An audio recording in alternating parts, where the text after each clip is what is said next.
Good evening, ladies and gentlemen, and welcome to Sin City, Las Vegas, Nevada, the start of the round of 8 for the Victory Fuel Cup Series here on Full Throttle Television. My name is Brody Hanna, and the booth with me tonight is Tony Solari. And Tony, we are in what some would say is the diamond in the desert. I know they say that about Phoenix, but this track is shining bright tonight here at Las Vegas. And it's going to put on a heck of a show, man. This track is one of the most competitive tracks. You can really move around here, and it's going to be a lot of drafting. These guys are going to put on a show for us here tonight at Vegas. Oh yeah. Well, diamond in the desert. Yeah, I mean, I don't know. That kind of fits for here. I mean, or the jackpot in the desert or something like that. But I guess you could even throw Reno in for that as well. But yeah, it's a great track. A lot of fun. I enjoy coming out here and running. We didn't get a chance to run in the trucks, but it's still. I've been watching some of the guys in practice, and some guys seem like they're having kind of issues here and there. But for the most part, it looks like we're gonna have a pretty good race tonight. Yeah, there's trouble spots around this track everywhere, especially through one and two. The older this track gets, the bumpier it gets on the bottom through 1 and 2. Now I know some of the guys are struggling with that here with the next two. We'll look at a race analysis right quick. It is a D-shaped oval here at Vegas. You got that sweeping front stretch where you know some of the guys will cut the bottom, some of them will stay on track. It can be a trouble spot because the car kind of gets light there, and you kind of funnel off into turn one. Like I said, 1 and 2 being bumpy down the bottom. You're going to have some guys trying to avoid those bumps and run up higher. And some of the guys will just run straight through them and hope for the best, but that can be a real trouble spot. But I always find turn 4 here to be kind of an issue as well. The car kind of gets light, gets loose off the corner, and you can find some guys getting into trouble there if they come off the corner with a little too much speed. Yeah, I can't remember which car I just saw, but yeah, they were taking a few final laps here in practice, and yeah, they were suffering from exactly what you had just said. So yeah, there is a bunch of bumps around here, and this is one of those tracks that really has not been repaved. It's probably one of the older surfaces that these guys come around to. Even though it was repaved a few years ago, it's still kind of on the older spectrum of repaving. But yeah, it's a fun track though. I enjoy coming here. Yeah, round 7 of 10, we pull up the schedule. Las Vegas here, 167 laps tonight. 70 laps is your stage, just like last week. We'll see if anybody can make that fuel window work, because we did have somebody last week kind of play that out with Bob Fitzpatrick making that 70 laps. So we'll see if it happens again. But like I said, this is also not only round 7 of 10 for the C season, this is also the start of the round of 8 for the playoffs, the 2025 playoffs.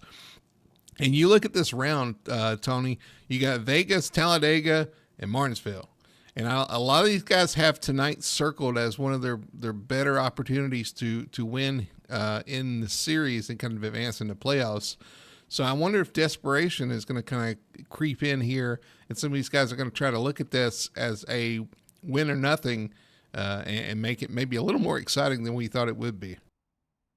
Oh yeah, they got it circled, they got it underlined, and it's even in bold letters as well. But yeah, this with the next two races, Talladega and Martinsville, and Talladega really being kind of the roll of the dice, even though we're here, Martinsville as well, and it's just the next two tracks are basically gonna be survival.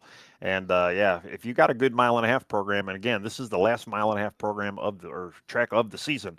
So if you have some credibility and chops here on these mile and a halves, this is definitely the one that you've been waiting for all season. Yeah, and now it's your time to roll the dice. I know we're gonna probably punt it up enough tonight with Vegas, right? You're gonna roll the dice, put your cards on the table. You know, there's plenty of ones. Hold them or fold them. Anyway, we look at the playoff standings here for the C season. Again, the start of the round of 8, so we've got that cut out of the way. The bottom 8 are out of it. Down to 8 drivers fighting for a championship, and this is your first chance to lock yourself into the final round at Phoenix. Richie Corey looking good, but you look at these points, man. They are right on top of it. Nobody is safe. And that's going to add to the drama and the excitement, but also kind of the worries of the driver. Well, yeah, it's tight this week, and then next week's going to be even tighter, especially too with the unknowns of what's going to happen. and especially again when we go back to Martinsville as well. So yeah, we're gonna have to. Somebody's really gonna have to maybe push it a little bit hard tonight, and maybe try something a little different, get a little bit of strategy. Like we saw Robert Fitzpatrick Jr. last week. Try to extend out that first stage. We might see that again as well tonight. There's going to be some shucking and jiving going on out there. Somebody might even have a card up their sleeve, so to say. An ace up their sleeve. You definitely do not want to go into Talladega having to make something happen, and the best way to do that is to win tonight and not have to worry about anything, because I don't think, unless things really happen drastically, that anybody's going to leave this race in a good spot, in a safe spot going to Talladega. So you really, you got to worry about that. Here's the season points. So Nick Alford leading this. Brandon Fetterplace right on his heels, though. Up front, you got Richie Coy there with Daniel Simmons and Jeff Chandler, your top five. Some of these guys may not be in the playoffs anymore, but they're fighting for their hopes in the C season. Although the top four are in the playoffs, or top five in the playoffs, so or six. Anyway. Yeah, we got a few in there as I'm looking at it. That's why they're in the playoffs. They're some of the best out there. But yeah, it's definitely tight right there. Well, it's kind of a saving grace too. I mean, you could if it doesn't work out your way in these next three races, you can still fight for that championship. So I mean, regardless of what playoff point you're in, you definitely want to maximize it either way. So these guys they're going to be putting everything they have out there tonight, and definitely trying to get this thing done. Because yeah, like you say, next week you don't want to try and make something happen, and we might just see one person on track that's actually going to be not have to worry about the next two races, and that might be one of those 8 guys that we had talked about that are in the championship points right now. So I almost look forward to seeing which one of those 8s are going to actually rise to the cream or rise to the top, so to say. But we'll see what happens here. There's still a lot of other good drivers out there. Yeah, again, racing under the lights here tonight. Quick look at our weather, and it's a nice calm night for these guys. I'm sure they're going to be looking forward to getting the most out of those engines tonight here. Again, you got your race analysis there, 167 laps, 70 laps for the first stage, and then we finish it off at the end with the final stage. So, yeah, looking forward to it, man. It's going to be a lot of fun.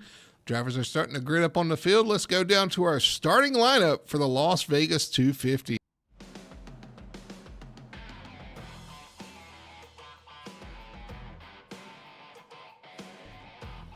On pole tonight for the Las Vegas 250. He's going to be leading with the green. The 06 of Daniel Simmons gets it done in qualifying. To his outside, that is going to be the 88. That is Michael Call in another Chevrolet. Third place is going to be teammate to the pole sitter, the 48, Jamie Knopf, going to start from P3. Fourth spot's going to go to the 19 Ford, the first Ford in the field. That's Richie Coyne, the Victory Fuel Ford. Fifth place is going to go to the 99. That is Kevin Ruff. Sixth spot's going to go to the 33. That has been Tracy Ben, the owner of the cars starting first and third. The seventh spot's going to go to the 81. That is EJ Luna, with eighth place going to JC Evans in the 09. Lane Allen making a start in the 14 from P9, and Bob Fitzpatrick going to start beside him in the 3, number 3 Ford. All right, then we have Brandon Fetterplace starting 11th in the number 34. We have Brian Messer in the 51 starting 12th. Nick Alford in the 98 starting 13th. Jeff Chandler starting 14th and 31. Jonathan Atkins in the 57 starting 19th. Kermit Henney 15th in the 91. TJ Bartel 16th in the 40. Wayne Grossi 17th in the 7. And Mason Hoffner in the car 30, rounding out your 18-car field. Small field tonight, so we're going to see a lot of green flag action. I know what you're going to ask me. I'm going with Kevin Ruff tonight. Well, that was quick. You did your... They're getting around. I just want to make sure you had enough time. Maybe you did your homework there. But, yeah, all right, Kevin Ruff's a good pick for sure. I'm going to say Jamie Knopf. I'm going to say Jamie Knopf figures it out, gets it done tonight, locks himself into the playoffs, and doesn't have to worry about the next 2 weeks. That's going to be my pick tonight. So you guys out there watching, hope you guys are enjoying it. Let us know who you're pulling for as we get ready to go green here at Vegas. Make sure to like and subscribe as well. If you enjoy the content, we would really appreciate it. Pace car is going to peel off this time under the lights in Vegas. Daniel Simmons is going to lead him down. Michael Call on the outside. Pace car is off as they roll into the restart zone, getting ready to get this thing under the way. The Las Vegas 250 is green, and we are racing. And the outside line got a really, really bad start there. Michael Call just looked like, I believe it was Michael Call. He looked like he just did not go. It's Ricky Coy. Oh, yeah. Mr. I was zoomed way out there. He might have been in the wrong gear or something. I don't know. But it's early, and gives them a little time to catch up. And, yeah, we're going to see a little bit of draft come into play. And, obviously, tires are always going to be a thing, especially here on this bumpy track. And that lead car with that fresh air, we know is always king. So, Daniel Simmons got a nice strong lead right now, and let's see what he can do to capitalize with that fresh air in front of him. Yeah. Daniel Simmons going to lead lap 1 here at Vegas, getting it done out front. Michael Collins second. Jamie Knopf now looking to the inside for second spot. Michael Collins saw it there. He's going to give him a little room. Looks like Michael had a little bit of a connection issue off 2 there. Jamie's still inside. The battle for second is on. Yeah, Jamie looked like he almost got a little spooked there. Michael did a little disappearing act. I know we're close to Halloween, but we're not that close. And Tracy's starting to make some moves back there up top on the top side, looking to the outside of EJ Luna. Now ducks back inside. Now EJ Luna looking to the outside of Richie Coy. Oh, we got one sideways behind him. JC Evans sideways, spins, caution is out. He comes down in front of traffic and collects 2 other cars. Ouch, ouch, ouch. That is TJ Bartell and Kermit Henney. It almost looked like JC may have downshifted, got him sideways. I don't know. That's so weird. Oh, a car can break loose like that for sure. But our first caution out early on here at Vegas. Unfortunately, collects, you got to say, J.C. Evans lost control of his car and unfortunately collects the 40 of T.J. Bartell and Kermit Henney. Let's go back and look at our best one tired auto carry instant replay of what happened. On the outside of Ben Tracy just gets loose, and then I guess the 14 did not see it. He gets collected in that as well. Comes down, and it collects T.J. Bartell and Kermit Henney there. Yeah, wow. And Kermit Henney got a hell of a lot of damage. So did TJ. They both might be out from this.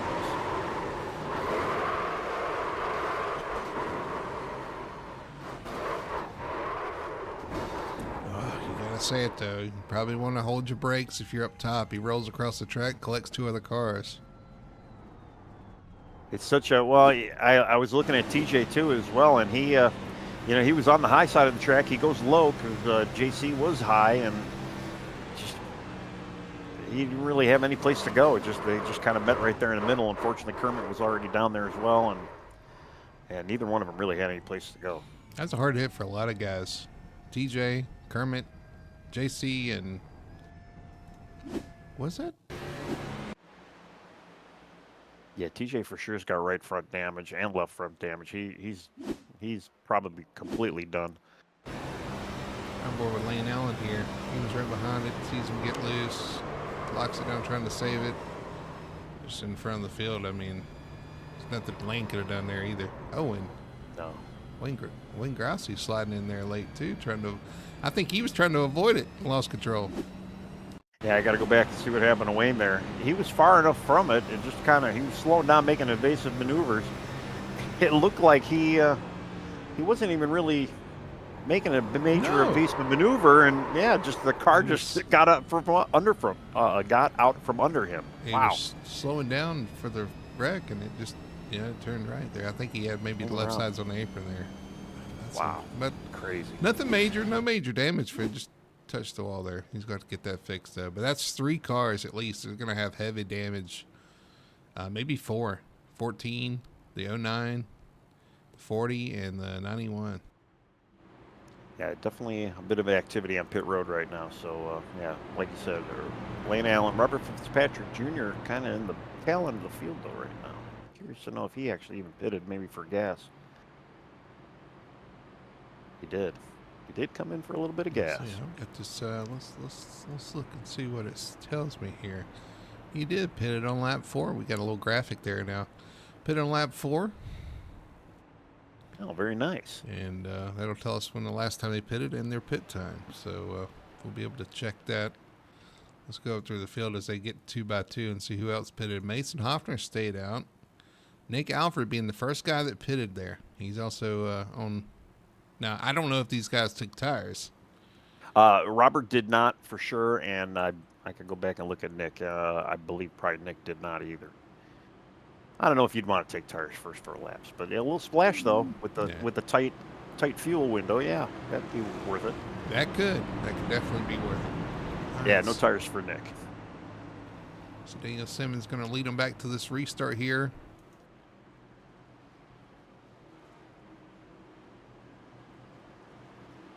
All right, so Daniel's got to do what he did previously.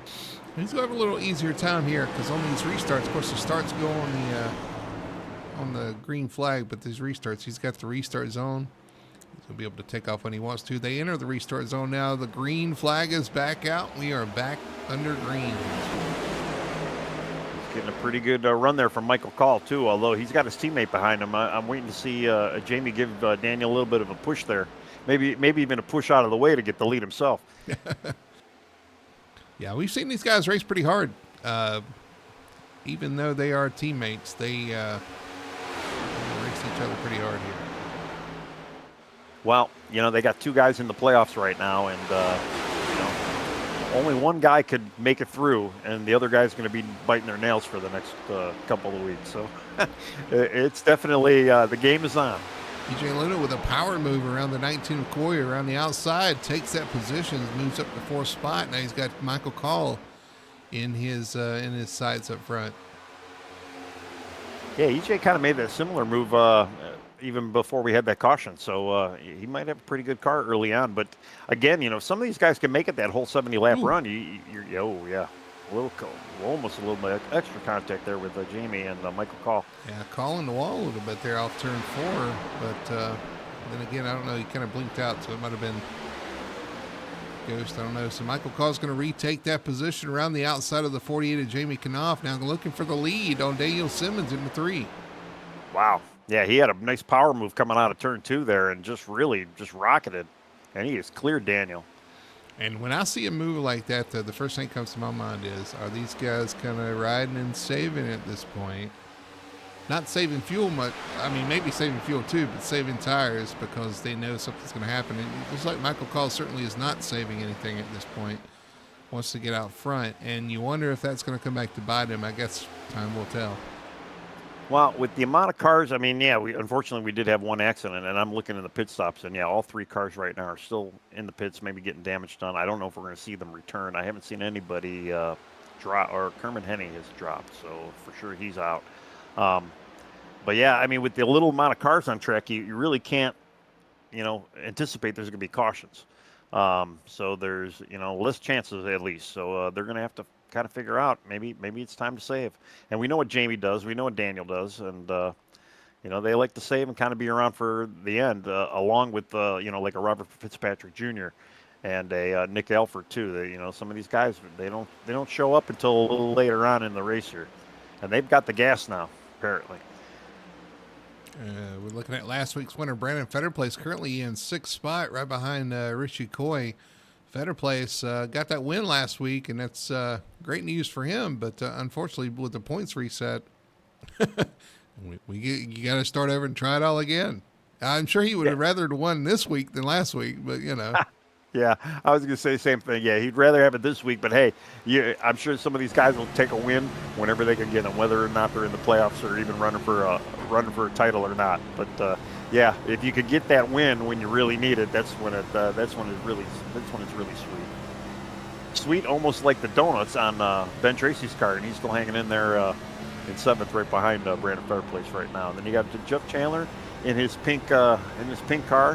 Shiny pink, and I'll tell you right now, that's the top 8, and they have all. Oh, somebody in a wall. Daniel Simmons. Oh, that was Simmons, yeah. In the wall here on the front stretch. Yeah, I was just gonna say that 8 car made a big breakaway, and yeah, Daniels just got loose coming out of 4, kind of like what you were saying about right before the race started. See if we can go back and find that. Yeah, that was probably a good catch. He did tap the wall quite a bit, but man, that could have been a lot worse. See for Best One Tire and Auto Care Instant Replay in 3 and 4. Let's see what happens to Simmons here. Loose. Almost collected his teammate there, but hangs on to it. See if we can get on board from Daniel here. Crazy. Hey, I just stepped out on him suddenly. A little bit of contact with the wall.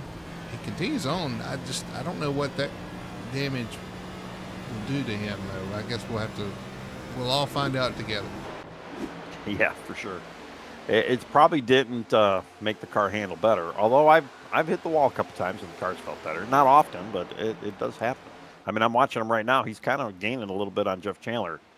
So he's starting to reel back in that pack a bit. Well, once that happens once, though, you kind of tiptoe around, though. You know what I mean? You don't want that to happen again. So you're kind of tiptoeing, hoping that things don't happen. Meanwhile, EJ Luna has made the pass on Jamie Knopf up to second spot. So EJ on the move in that number 81 right now.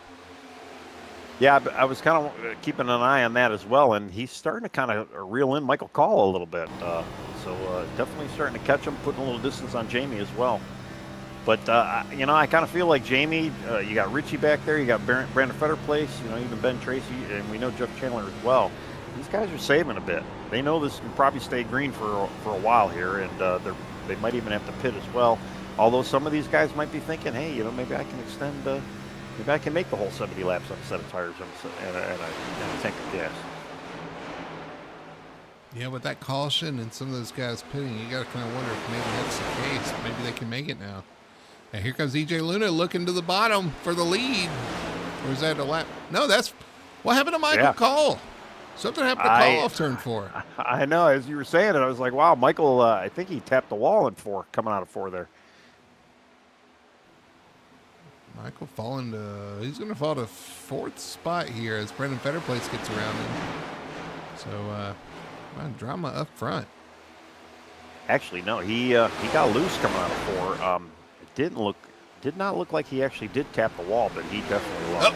Fetterplace through the grass off turn 4. These guys are struggling. Let's go back and look at Fetterplace, and we'll go back for that pass there. Fetterplace beside Michael Call. Off the corner, it gets close. Oh, calling the wall again off turn 4.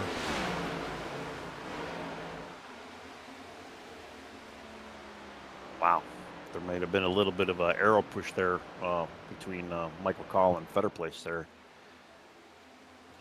Let's see what happened to Michael Call off turn 4 to start this, to give him the lead, to give EJ Luna the lead. Oh, yes, that was just like Daniel Simmons. Pushed it a little too hard, got sideways. Didn't hit the wall, though. That's the big part. He kind of saved the car there, but he did hit the wall later on. I think a lap later with Fetterplace. Let's look. I want to see this with Fetterplace and see if. Yeah, they almost had that magnet repelling action, and one went to the grass, the other went into the wall. No, Fetterplace got loose to keep it off of it. I thought there might have been like some net code or something, but it was he just got loose to keep it off of the 89 machine. Well, EJ Luna now leading. We'll see for how long. See if he wants to give it up. Well, I'll tell you, Michael Call, it didn't hurt him that bad because he's past Richie Cole. He's back up to 3rd right now, so he's definitely not hurting by any of that stuff that happened. I mean, he lost a couple spots, but yeah, he's still moving forward, and he's starting to catch Jamie, and Jamie's really starting to catch EJ now as well. Yeah, Jamie kind of inching in on the Luna machine, the number 81 Chevrolet out front. Pepsi, the sponsor there, and unfortunately, some of his teammates there having issues early on, the 09 and the 91 of Kermit Henney out. Yeah, wow, Michael Call had a little scrape of the wall there too. He was getting really close to Jamie there, and Another wall scrape by him. It certainly looks like those guys have their cars on edge, trying to get every bit of speed out of it. And the drivers are on edge too, knowing that a win here means everything. But the problem is, you've got 167 laps to kind of tackle here. You're not going to do it early on here in this race. You're going to take care of the car and be around as the 48 of Jamie Knopf, really closing in on the 81. Now on the inside of the 81 for the lead. Yeah, we kind of knew that was going to happen. He was slowly inching in. Side by side down the backstretch into turn 3, door to door through 3 and 4. EJ Luna not willing to give it up. Jamie Knopf on the bottom trying to work his way around the short way around as he takes to the apron. Yeah, but that outside line right now is definitely prevailing. And I mean, if you look at Michael Call too, he is in the higher line of the two of them. And watch the amount of run he gets right now. 48 takes the lead for the point for the time being. But here comes 89 with that run on the outside. It's going to retake it down the backstretch. Wow, and EJ too. He had a great run off that middle lane as well. So these guys might need to want to move a lane or two up if they can. Well, don't tell that to our 4th place runner, Richie Coy. I know. Although I look at him now, he's up a lane for sure. He might be watching what's going on in front of him and thinking, hey, maybe I need to be up a lane. He's like, I could go one lane. He's like, I'm not going up to the wall. Yeah. It's too far around. Right. But when you're watching Michael Call and EJ Luna both running low lane that time in 3 and 4. So, yeah. Jamie trying the top there. So everybody just trying to figure out where they need to be running here. Nobody really quite sure yet as they start to move around. I think the key is really just save as much as you can. See if you can run out this stage timer and make the full 70 laps without actually pitting. Well, we saw how well it worked last week. And speaking of those guys, Nick Alfred's up to 8th right now. Robert Fitzpatrick's still just kind of chilling in 11th right now. But we know what he did last week, so you can't count him out. All right, our leaders are back together. 1, 2, 3 under a blanket here as the 48 is going to go to the bottom. The 81 moving to the middle side, and Michael Call's starting to move up towards the top. Michael's almost looked like he's starting to get a little impatient too. Like he feels like probably he should have been passing these guys already. Ooh, almost 3 wide. He's trying to get there. He's not going to be able to get there at 89. 81 shuts that off, but he is going to look to the outside. Still trying to look to the outside of the 81. Can't quite get there. You got the 19 just kind of poking his head back there, just like, okay, I'm waiting for you guys to all wreck each other. 81 trying to control the pace of this race, moving around bottom, top. Here comes 89 looking to the inside. That big run down the backstretch, going to shoot to the bottom and shoot into space apparently. Oh, there he is. Up the track. Still has not cleared him. 81 still had the point that lap. Great racing up front here between these guys. And you're right, the 19's starting to inch his way in. Here comes 81 on the outside of the 89. Gets him a little loose off the corner. 81, touches the wall off the corner. Well, we got another guy added to the mix, and he's brought donuts. And that's a 33 machine. It's going to get tight here. We got a 89 up the track.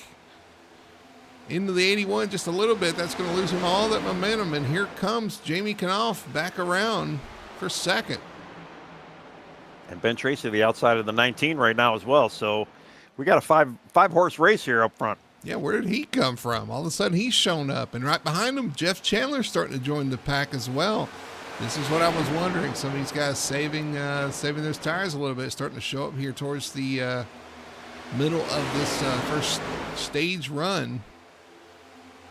Well, there's a lot of racing, not a lot of saving going on up front, and that's kind of what I think has happened, because all these guys that are just chilling in the back saving, they are starting to make their name. And here comes Jamie Knopf, and he looks like he's going to clear EJ easy. Yeah, Jamie Knopf to the point, takes over the race lead here. And then number 48, EJ Luna the second. Ben Tracy now in third, looking to the bottom of EJ Luna. Unfortunately, yeah, Michael Call, he's just not looking. I almost wonder if Michael maybe may have burnt up some of his stuff a little bit. He's maybe trying to cool down the tires a little bit and just relax. But I'm assuming too, we are in midway of the stage. So if somebody wanted to come in, get split it up to have an equal tire run, now would be the time. So we got to keep an eye on pit road here. Yeah, 33 laps complete here at Vegas. And racing to 70, 48 out front. But man, it is a hornet's nest right here up front. Nobody can get away. This draft is kind of keeping everybody together. EJ Luna right there still on the back bumper of the 48. Yeah, they're making it pretty fun and exciting. Here comes the 33 under the 81 now too. So I think the 81's starting to fade a bit with that tire wear.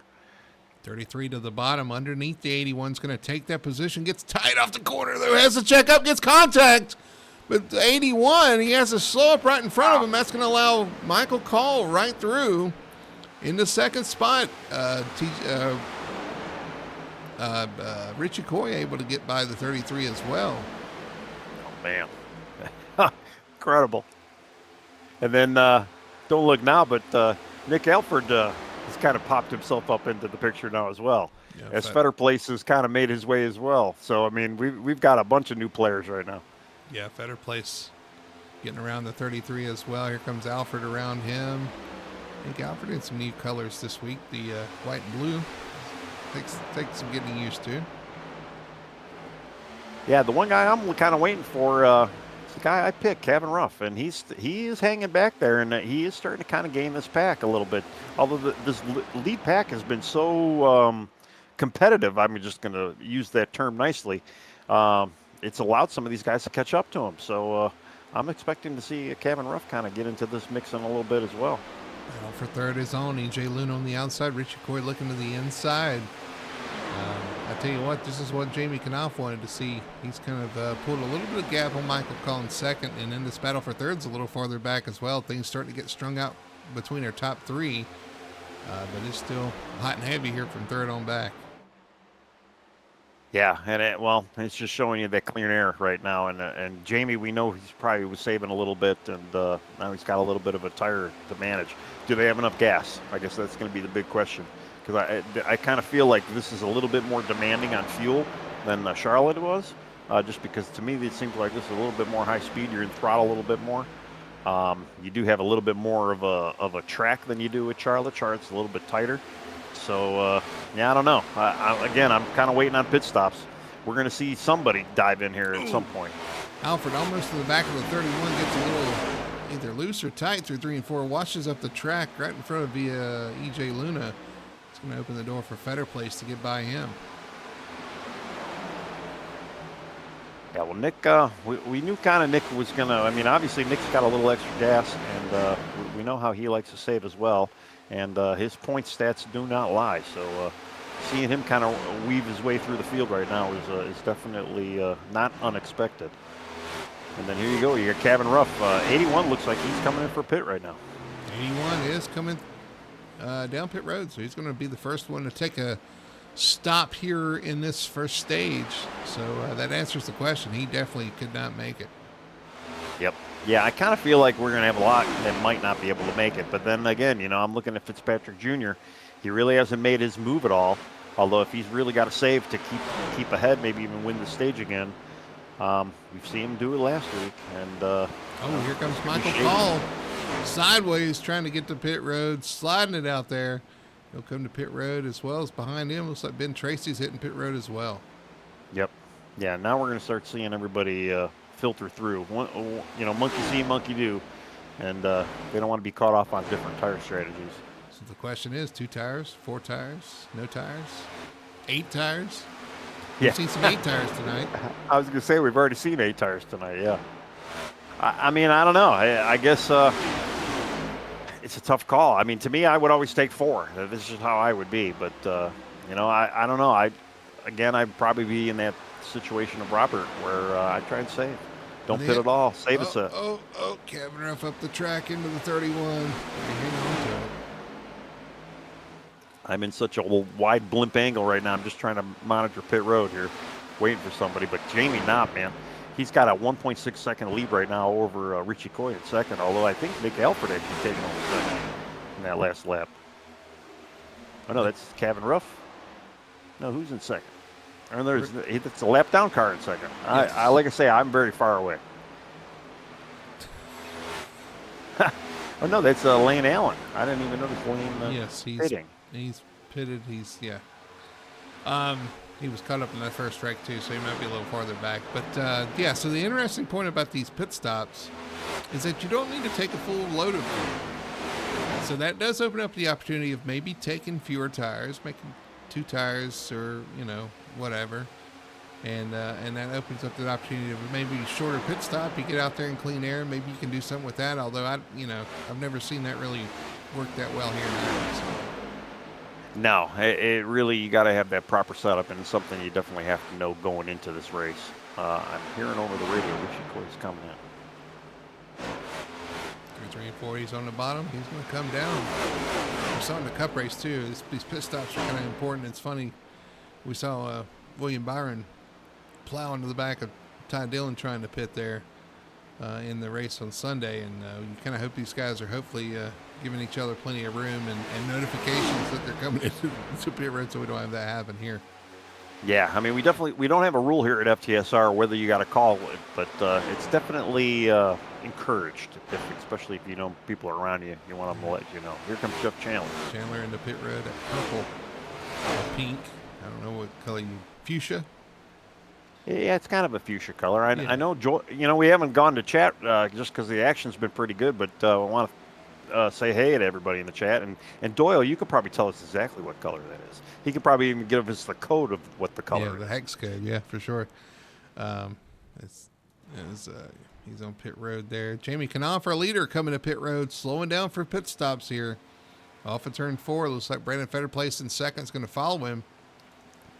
Kevin Ruff's going to stay out. So does Nick Alford. And Brian Messer up into the third spot as well. All right, so we're waiting on Wayne Grossi, Mason Hoffner, Robert Fitzpatrick, Nick Alford, and Brian Messer and Kevin Ruff. And I'm going to tell you right now, Nick and Robert Fitzpatrick, I don't think they're coming. You don't think they're coming? Well, they did take that splash of fuel early on, so maybe not. They did. Well, Robert last week, he said he had about 73 laps in a 70-lap stage, and he had 3 extra laps to go, which you gotta leave a little extra fuel in the tank for going around under caution when the stage does come out. So they came in on lap 4, and so he already maybe burned up 4 laps of gas, and he was able to top off. So I would imagine he should have enough. Nick as well. So I don't see the 2 of them coming in. Will Kevin Ruff have enough, or is he maybe trying to work in a caution here as well? Kevin also stopped on lap 4, according to what I'm seeing. So he stopped on lap 4. Okay. So he's probably got fuel to make it. Brian Messer also stopped on lap 4. He's chasing him down. Oh, okay. Let's see, Nick Alford also on lap 4. We knew that. Bob Fitzpatrick. Let's make sure this is not pit. I thought he might have been pitting. Mason Hoffner has not stopped, so he's out there. He's probably going to have to stop unless he's heavy saving. Right, yeah. Which can be done. Oh, no, I'm hearing Mason right now calling it. And then Wayne Grossi also stopped on lap 4 as well. So here comes Brian Messer. Battle for the lead. Messer to the front. Using that outside lane. It's going to go around the 99 of Kevin Ruff. Kevin slowing there. Apparently trying to save a little bit of fuel. He's saving more than the 51 is, as the 51 is going to take the point here at Vegas. Yeah, and Brian's definitely not in points, so that could be pretty heavy if he wins the stage for some of these guys too. Every point's going to be available or on the line for some of these guys, and we have 8 guys that are fighting for the championship, and there's 10 points to be given out.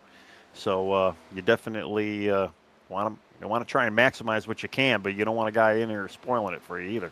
Yeah, he's playing spoiler tonight for sure. Out front right now, Kevin Ruff in second. Nick Alford just going through the field in third.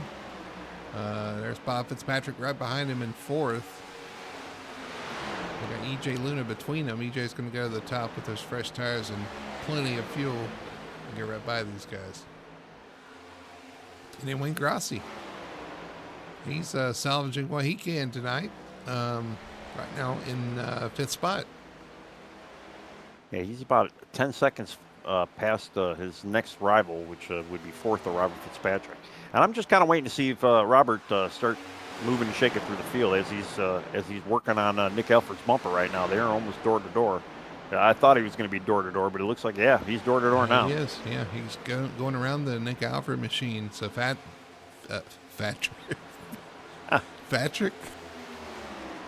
That's what happens when you try to say Fitzpatrick together. Patrick. That's right. Patrick. But he's 3.7 seconds behind the leader right now.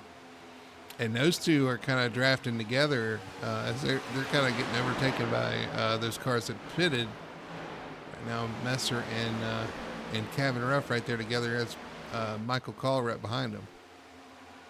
Yeah, unfortunately, with both Robert and Nick, they've got almost a little over 3.5 second deficit to our first and second place right now. So they definitely have some movement and shaking to do if they want to get up there. And unfortunately, some of these faster cars, Fetter Place just got by him. You got Richie Coy getting by him right now.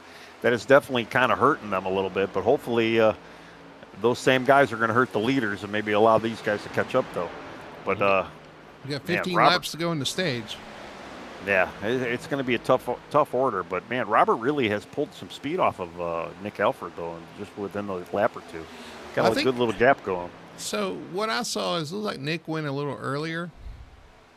He kind of fired off a little bit earlier, trying to get some positions, and now he's having to save. Whereas Bob, I think, was saving the whole time, and now he's able to go. And I just can't believe these guys are going to let this happen to them 2 weeks in a row. Yeah.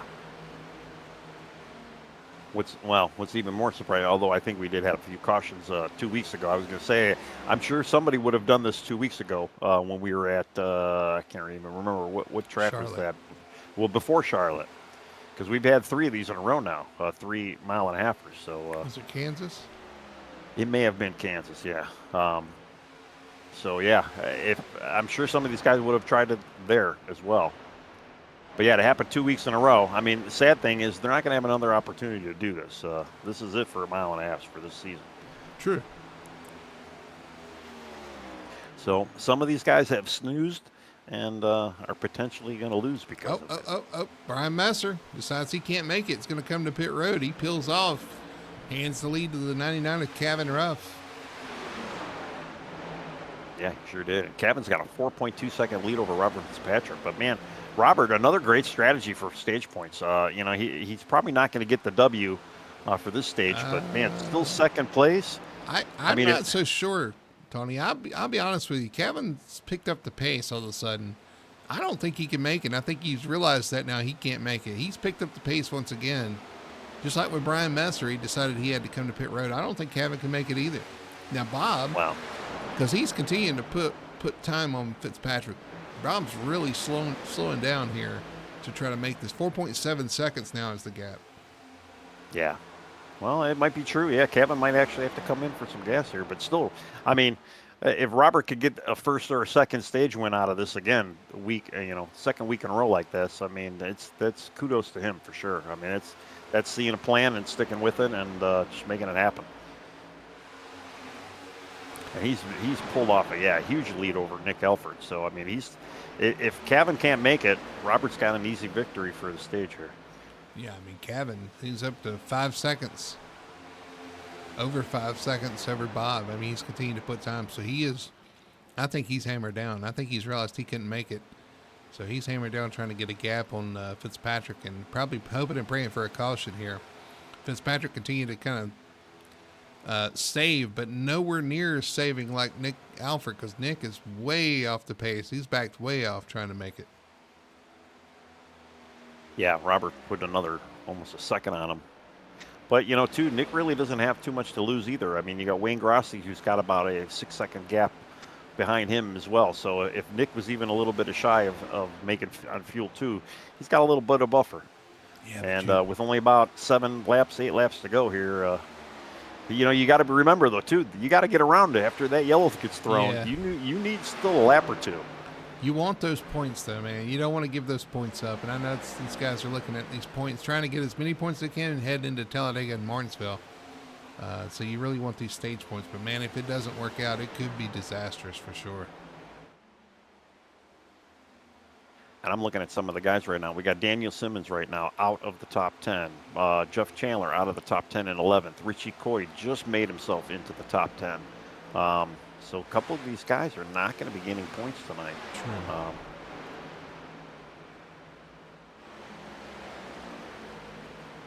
But then you got Robert, Nick.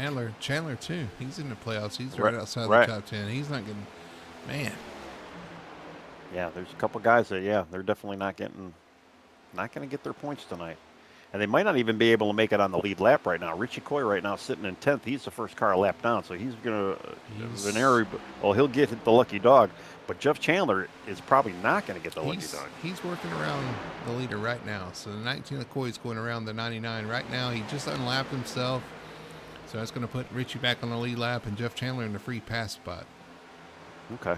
Well, that works out good for Jeff. But then I'm still looking. You got Daniel Simmons, who had that earlier incident too, and just has not seemed to recover from it. He's sitting in 14th right now, a lap down, and he's definitely hurting tonight. Still watching Kevin Ruff, seeing what they're doing now. Kevin's backed it down. It's down around 4.1 seconds over Bob now.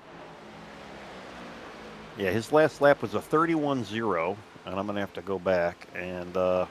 Not even 5 laps ago, he was running 30.5s. So he's definitely slowed down almost 6-7 tenths. I mean, he's slowing way down. Let's see if Bob can run him down. If they got enough fuel. Another fuel mileage race here for the stage. Yeah, I don't know. I don't know if Kevin's got enough, and I really don't think Bob is going to be able to even get around him. He is definitely closing in on him pretty fast, though. He's brought that down to 3.6 seconds. Yeah, I'm just watching the time go down. 3.3 down the backstretch. He's really saving here. They only have 4 laps to go in the stage, though. Not long to go, and everybody's saving for what they can here. Well, you not only got to reach lap 70, you got to probably at least lap 72 to get around and get into your pit stall again. Yep. And you'll be able to, I mean, you won't be at full speed for those 2 laps, but you still need a little something in there. All right, Jeff Chandler is actually coming up on the back of our leader. He's going to get his lap back here shortly. Yeah, I'm watching him. He's getting there. He should be able to make it by the time this thing ends. Well, I think we only have 2 laps to go. That brings Brian Messer to your lucky dog. Now Messer's putting out he got tires way late, and he may actually be able to unlap himself. He's not too far away from the leader right now anyway. The Bob is closing, but it's under. Looks like they're both in really heavy fuel save at this point. Bob and Nick Alfred back here, 17 seconds back, so he's really saving. Yeah, well, Robert's like, if I can't catch him, I got to wait to see if he runs out. So that's kind of where he's at right now. 1.7, though. It is down to 1.7. They're going to be coming around to get the one to go in the stage. Yeah, I'm sure he'd love to get there, but I don't know if he's going to get there. Looks like Jamie Canop, though, is putting a little pressure on Nick Alfred. He might be able to get that extra stage point. Wayne Grassi out of fuel, I believe, in 1 and 2. He's on the apron. So he was not able to make it. Uh-oh. The 99's crawling too down the backstretch. Are we taking the... No, he's... Yeah, no, not yet. Both of them are crawling. There's the yellow. Wow. And Robert almost got him, but Brian Messer did. At the line. The 99, so they were both just saving after the fact. So they made it to the line for the stage. I'm curious to see, maybe Brian Messer. I don't know. Brian Messer's He did not get his lap back. He should get lucky dog, though. He was close. Yep. But that does track, see, the 7 of Wayne Grassi was not able to make it, had to pit there with a few laps left in the stage. So he's given up all that track position. It did not work out for him. Yeah, and he might be getting a close penalty or a close Yeah. pit penalty as well. But yeah, Mason Hoffner should be getting your lucky dog. Daniel Simmons will unfortunately be trapped a lap down, which is not good. He does have some time to make it up if we do get an early caution after this. But pit road's going to be busy. Let's see if anybody's got enough gas to get to it. That's why I'm watching that 99. Yeah. Looks like they're going to be able to roll to pit road. So it works out. Kevin Rupp able to get the stage win here. Could be huge. Every little point counts, and that could be that one extra point or even 5 extra points off of the next guy he's battling for is definitely going to help him. Well, he's battling the guy right behind him, Robert Fitzpatrick, who's right there above him in points, but also Jamie Knopf, Nick Alford, and Fetter Place and Coy all in front of him. So that's a big point swing for him.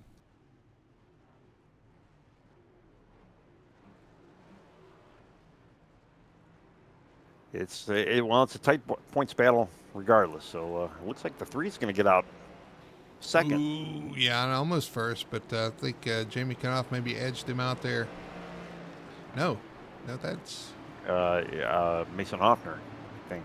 And I'm surprised Mason was able to even go in there at that point. Yeah. He'll probably be told he wasn't here in a minute. Yeah. But he may be, well, no, he stopped, didn't he? Yeah, he did. I know the pit road here in iRacing has gotten a little weird lately as well, so I don't know if the lap down cars are allowed to pit now with the leaders. I mean, he should have got lucky dog that time around. Lucky dog was Brian Messer. Oh, yeah, that's right. It was Messer. It wasn't Hoffner. Huh. All right. Interesting. I was thinking maybe he stopped because he had to take fuel. He had to stop that lap so he could get some fuel, but I think he stopped in that run, so that's not the case. Yeah. All right. Well, Robert is our point man, and yeah, it looks like Jamie Knopf is going to be lining up second to his outside. Of course, unless they decide they want to switch. Hoffner is falling back down, so yeah. All right, well, no games now. It's really, there's no saving fuel game right now. We just got to get through this. They got about 95 laps, I believe, to go. It'll be 93 at the line, so yeah. So no fuel save, just one pit stop between you and the end of the race. We'll see. We saw some of his cars get a little evil handling throughout the run. We'll see if maybe some guys made some adjustments to help that. Maybe somebody picked up a little speed. I don't know. Maybe they made it worse. We'll find out. Well, nobody looked too sloppy, so I can't imagine there was too many changes on pit road. Maybe there was a little tightness or a little looseness by one or two of the guys. But yeah, definitely it's time to shine right now, guys. All right, pace car's going to pull off. We're going to get the green flag here once again at Las Vegas. Stage in the books, racing in lap 167 for your playoff hopes. Here we come into the restart zone. Bob Fitzpatrick leads them down. Green flag is out, and we are racing once again. Wow, big checkup on that restart. It looked like Michael Call got a little too aggressive, got into the 48, and kind of checked up the line behind him. 3 wide. That really killed their momentum back there. All right, now I'm kind of curious to see what the 3's going to do, because we know he likes to save, and being out in front, you're not saving. So I can almost I can see him just kind of being out there. If somebody's going to get around him, he's just going to let him go. Save that tire, live to fight another day, or another lap, rather. We'll see how these guys tackle this as we go forward. You know, that's one thing with the smaller field like this. You don't expect the caution, so you have to drive a little bit more, a little differently. some of these guys may charge to the front thinking, oh, I'm just going to get up front so when the caution comes out, I'm in position. But I know some of these guys, I've talked to them, and they think with a smaller field, you really have to drive expecting it to go green versus expecting to get a caution. And so it's it's a little bit different mentality. You really have to take care of your stuff, take care of the tires in the car, and I kind of plan that way rather than the other way. Well, exactly, and I'm even looking at like the 81 right now, EJ Luna. You know, we saw him kind of make a hard charge early on, and get the lead for a little while and really run up front. But right now, he's just kind of laying back. And I've just seen Daniel Simmons. He is out of the race tonight. He is disconnected. So that's going to be going to definitely have to try and maybe win next week or even at Martinsville to seal the deal for him. But yeah, he's out tonight. A tough break for the 06 there, man. Our pole sitter too. Started on pole and got a little loose off turn 4 there. Cracked the wall. Just gonna put him in a hole for next week. Yeah. Well, being a lap down definitely is kind of a letdown, and it's kind of hard to get back, especially like we were just saying. You know, if you're not expecting these cautions to come out, it's almost impossible to get your lap back. But I will say this: I'm not a quitter. You know, I wouldn't give up. The thing is, you got to fight for everything you can, especially fighting for this championship. And to just say, well, it's probably not going to happen, I'm just going to quit. That's not really, you know. As we see a battle for the lead, the 48 is Jamie Knopf going under Bob Fitzpatrick, trying to retake this lead. And we'll do so through 3 and 4. Just a touch on that, though. Oh, the 48 loose. The 3 almost in the back of him. Yeah. Wow. And the 3 looked like he was just kind of letting them go by. Like I say, I kind of feel like the 3 isn't going to put up a fight for any of these guys. He's gonna just try and save. And the 3 a little loose through 3 and 4 as he has Brandon Fetter plays last week's winner right on his rear deck lid here. Yeah, that 5-car, they got a 5-car breakaway right now with Nick Elford kind of leading the backpack right now. And, man, they've got almost 2 seconds from the front pack to the backpack right now. And again, if they go green, that could be huge. That's a huge gap. Let's see if they can make that up back there. But that is an interesting little gap there. But if you look who's back there, you got Nick Alford, you got Michael Call, you got Richie Coy, Ben Tracy, Brian Messer, Jeff Chandler. I know a few of those guys, they're tire misers. And they might just be using this as a way to kind of save for the long run. I mean, they're definitely going to have to go. Some of these guys that had pitted, you know, around lap 40 or so, 35 to 40 or whenever they did pit, they're definitely going to have to extend that a little bit longer this time around, maybe even get into lap 50 before they pit.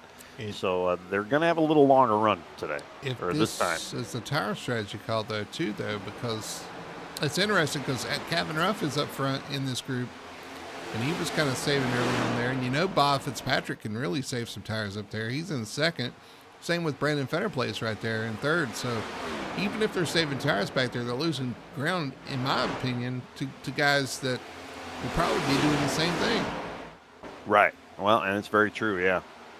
It's a game of who can save some more, and they're mixing it up. We got Nick Alford right now and Michael Call kind of dicing it up back there. Michael was in front of Nick for a while there, and now you got Richie Coy and Michael Call kind of side by side. Looks like they got that sorted out, but now you got a 4-car breakaway, and it's starting a 3rd pack now with Ben Tracy and Jeff Chandler. Jeff Chandler actually leading the pack of that 3rd pack right now. The pink cars. The pink car. Yep.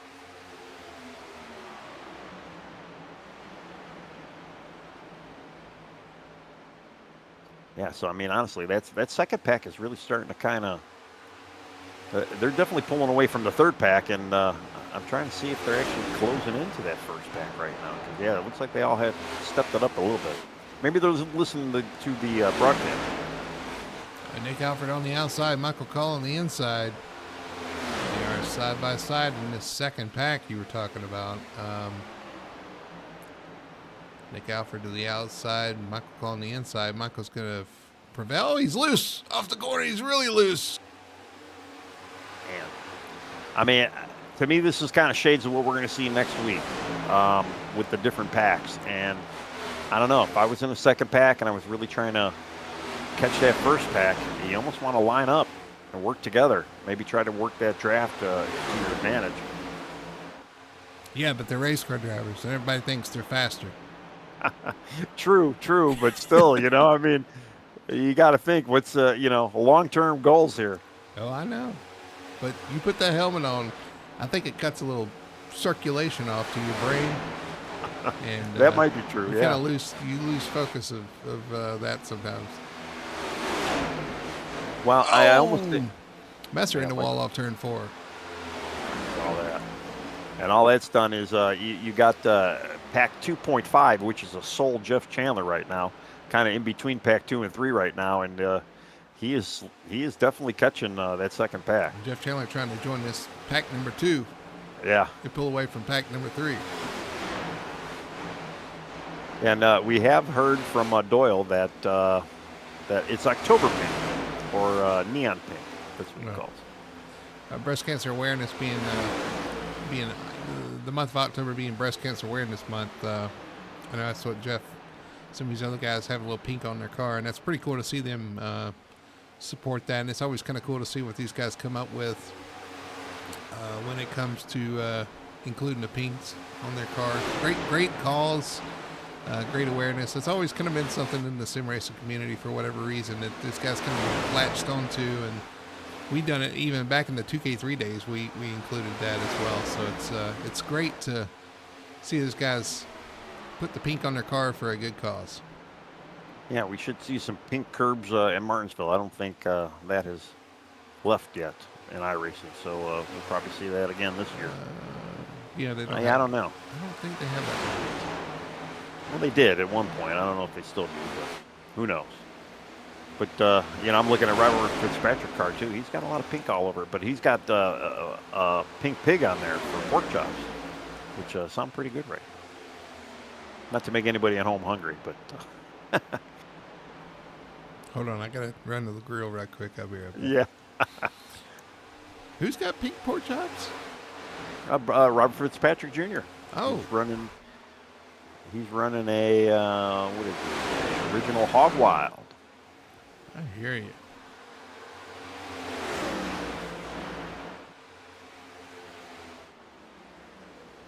So, not necessarily breast awareness, but, something else people love. Pork chops.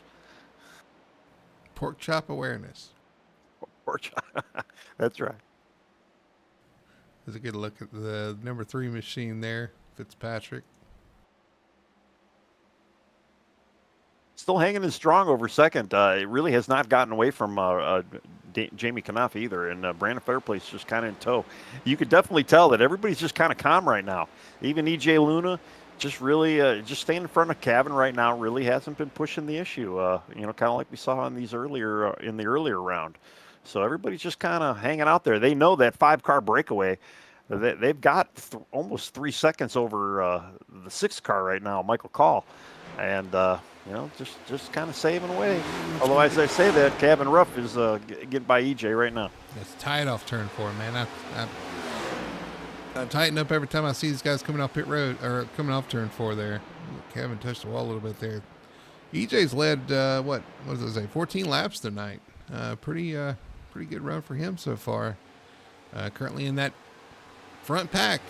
He talked about the pack of 5, although he's starting to kind of lose touch to these guys. Yeah, definitely losing a little bit of touch, but he definitely had a fast car, and if he could save a little bit of this round, he'll be able to stay up there. That's what you got to do. You got to save. Fetterplay starting to put some pressure on Bob Fitzpatrick there. Coming off turn 4, they were really close, and he's getting good runs off the corner. It looks like he's kind of wanting to take this position. Well, as Cavan started to make some moves, yes, Brandon is definitely watching his mirror a little bit. You can almost kind of see it's like the dominoes starting to fall. The one domino you see falling behind you, and it's like, oh, I'm going to be falling next, so I'm going to try and get up there, maybe get by the 3 right now. Yeah, he's definitely putting a little bit of pressure on him. Michael Call, a little bit of an issue off turn 4 right there. It's going to open the door for Richie Coy back there in this pack. Boy, side by side with Call as they come off turn 2.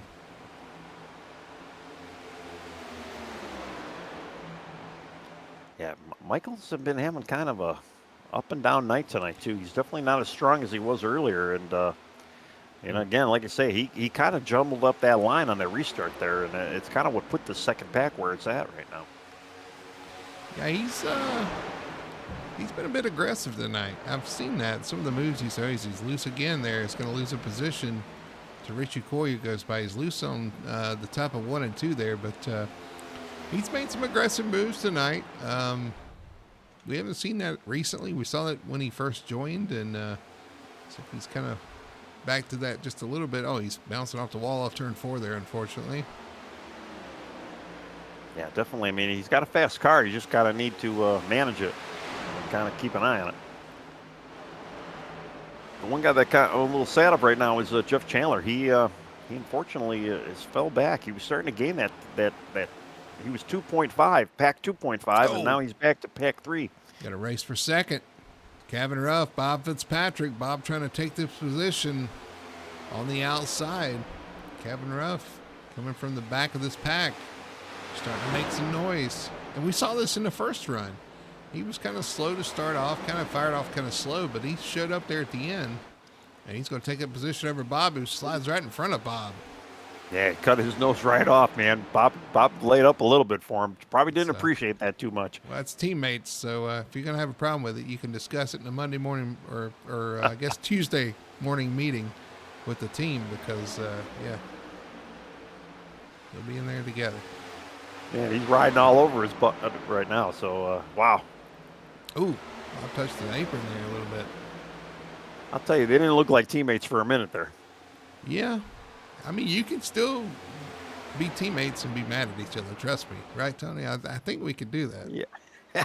Yeah, that's maybe happened once or twice. Waiting for Richie to pop in. I'd like a word. Speaking of Richie, he's not really shown much tonight so far. Hasn't led a single lap. Currently running in 7th spot. Having a solid night, but not the the standout night that you might expect from some of our top runners.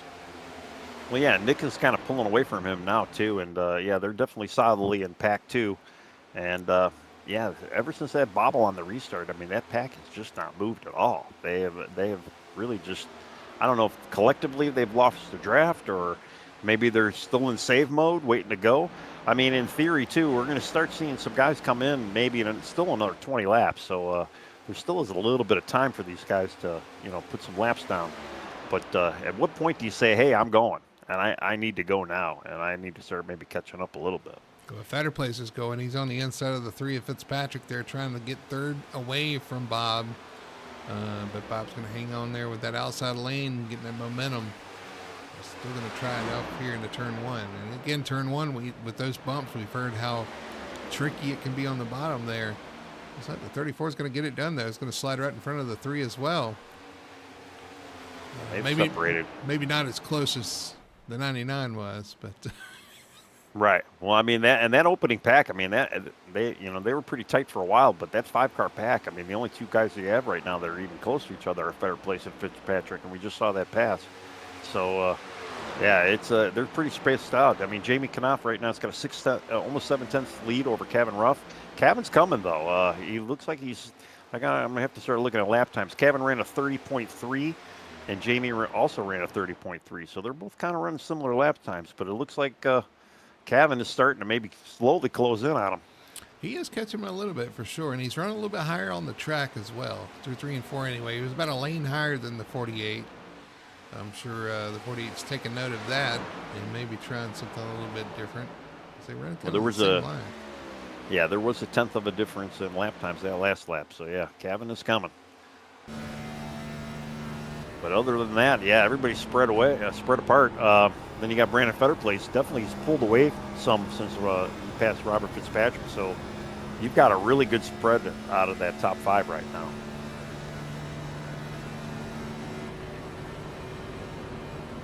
Sounds like Kevin's leaving it in 4th gear, not shifting to 5th.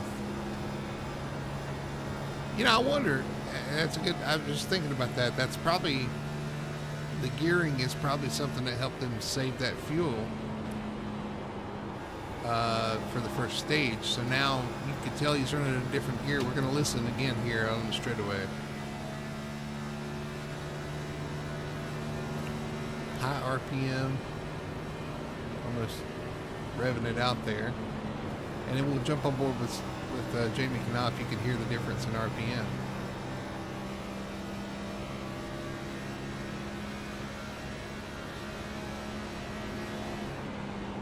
Nowhere near as high. So these guys definitely running a different gear. I'm sure that's what's allowed them to save fuel and get that stage win. Oh yeah, for sure. And to me, that's one of the only reasons I actually kind of like the 5-speed transmission. I mean, I'm not a huge fan of the shifting aspect of it, but yeah, it does allow some of these guys to give that, a little bit extra fuel savage mode if they need it, depending on what gear they set their car up for. So it's definitely helpful for some of these guys. And you can see, yeah, definitely people are doing different strategies, but Jamie, he's still running pretty good, running that higher gear, probably not burning up as much equipment either. Yeah, he's doing good, but I'm telling you what, he's about to look in his mirror. As 0.4 of a second now as the 99 of Kevin Ruff. Oh, it looks like he might have slipped a little bit in that corner. Yeah, he definitely got a little high out of that groove, got high in that groove though. And you got to wonder too if he's got the RPM to even still gain some speed in that higher corner, being on the higher line. That's true. I would think that would affect that a little bit more, but he's still. Now they kind of broke even there on that lap. I think Kevin had a great exit though. He definitely looks like he's gotten a lot closer. I mean, that last lap he ran a 30.2, and Jamie ran a 30.4. So actually, no, they both ran a 30.4. I'm sorry. But man, Kevin though he still looks like he's gaining on him though. He is. He's inching in, I think, a little bit. But with that higher gear, I will say too that they're not going to be able to draft all that much down the straight. You're not going to gain much speed because you're already in those high RPM ranges. So it's going to hurt him a little bit. It'll help him off the corner, but hurt him on the end of the straightaway.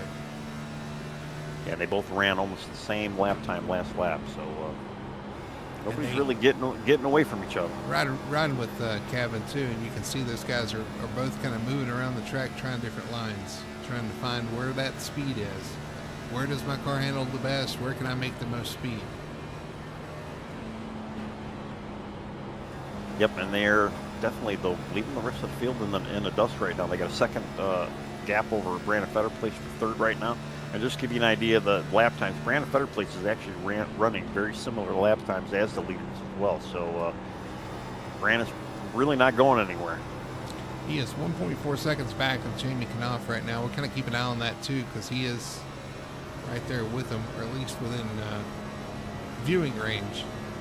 Yeah, definitely, but not really putting out too much speed. Although that last lap he ran a 30.3, Kevin ran a 34, although Jamie also ran a 33. So Jamie's obviously, he's got a little bit left in the tank there. Yeah, Jeff Chandler on pit road. Jeff, I was just about to say that we are within fuel range here, and some of these guys starting to duck in. Jeff Chandler, the first one to hit pit road of our top guys, as Jamie Knopf comes around. But yeah, so we've got how many laps? We got 54 laps to go, so we're definitely within range of making it from here. Yeah, we are. I think I'm hearing Ben Tracy maybe getting ready to come in next lap. He's got Wayne Grassi right behind him there.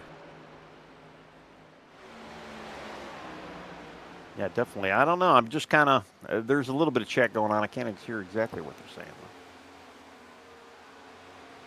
Messer running that very top side back there, just kind of going up through the field. There's Michael Call back in 8th, kind of mired in 8th spot right now. Richard Coy back in 7th, and he is 2.1 seconds back from Nick Alford, who's in a three-car pack with the pork machine, number 3 of Bob Fitzpatrick and EJ Luna. Yeah, unfortunately, Robert has not, I was kind of waiting to see Robert kind of barrel through the field here, or at least maybe start going, but he might be still saving a little bit and maybe going for that late pit stop.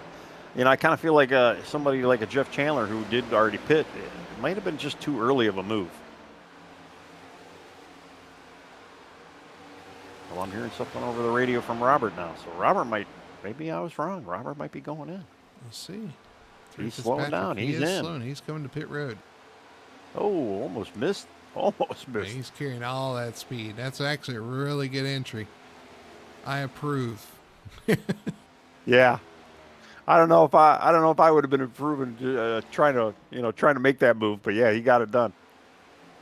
Making up all that spot. Jamie Knopf, right now your leader, Gavin Ruff. It's kind of slipped back to about 6/10 back of the 48, so he's kind of stabilized there. Brandon Fetterplace, though, starting to inch in on both these guys just a little bit. 1.3 seconds now is the gap to Jamie Knopf. Yeah, they've been swapping lap times as far as speed goes. They were all within 0.3, 0.4, 0.5 just about every lap for the last 3 laps here. So nobody's really, I mean, it almost looks like they're gaining on each other, but they're really not. Just waiting for these guys to hit pit road. There's Nick Alford. Talked about that new paint scheme. Let's see if we can get a closer look at that. The white and blue. Clean looking. Yeah, he's starting to gain on EJ Luna now too. Looks like he's getting ready to make that move. He might get him on exit here. Nick's a little loose there. Got a little sideways off the corner. Yeah, he did. Still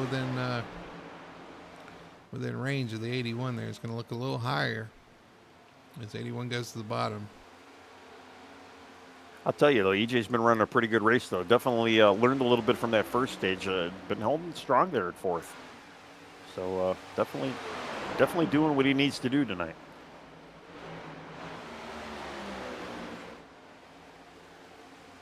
I'm just trying to wait. Who do you think is going to be the next guy to come in? Is it going to be a Richie Coy? Richie doesn't usually like to drag out the pit stalls here. But we are at lap 120, so you're definitely within your pit window right now. It's probably your ideal pit window right around here. So in iRacing, you don't want to be the first to stop because you're immediately at a tire advantage, and you're just, it's just not the way to do it. You usually want to stop like 2 laps after the guy you're racing. So everybody's waiting for the next guy to pit so they could pit. So we'll see who blinks first here. Jeff Chandler said, I've had enough. He come to pit road. And got the 99 on pit road, the 48 on pit road. Here come the leaders. Wow. And the 99, and the 81, EJ's in as well. So these guys decided to pit on the same lap. 48, the 99 followed the 48 in. Gained a little bit of time on pit entry. We'll see if it pays off on exit here. See what kind of pit stop they'll have. I'm hearing Nick Alford might be coming in next. Yep. Oh, trying to get down. Yeah, he's doing the bottom. Fetter place as well. Yeah, Fetter place comes in. Richie Coyan. See this race off pit road between our leaders. Jamie Knopf. Oh, almost loses it off pit road. Hangs on to it. That's going to cost him a little bit of time. Here comes the 99 off of pit road on the inside of the 48. They're going to be side by side coming off pit road, and they're into traffic. When was the last time you seen a pass happen on pit road like that? Wow. 48, 99 still side by side. This is going to be the battle for the lead once these guys finish off. I say that, but it looks like Reese got it right now. Is actually going to cycle ahead of both of those guys. Well, that is the early gain. They're racing hard for that spot, though. That is the early gain. If you do pit early, you're definitely going to be able to kind of leapfrog around some of these guys. But do you have the tire to last? Now, we know the 3 definitely could save his tire, but we kind of saw how he was in that last round. He wasn't able to save as much as we thought. He's definitely good at saving the gas, but I don't know if he's got the tire chops to be saving right now. Now the side by side for what will be third, the 48 and the 34 of Brandon Fetter place. 48 is going to hang on here in the battle for what will be the lead. between the 3 and the 99. Right now, Michael Call continuing to stay out here. Oh, bouncing off the wall off turn 4.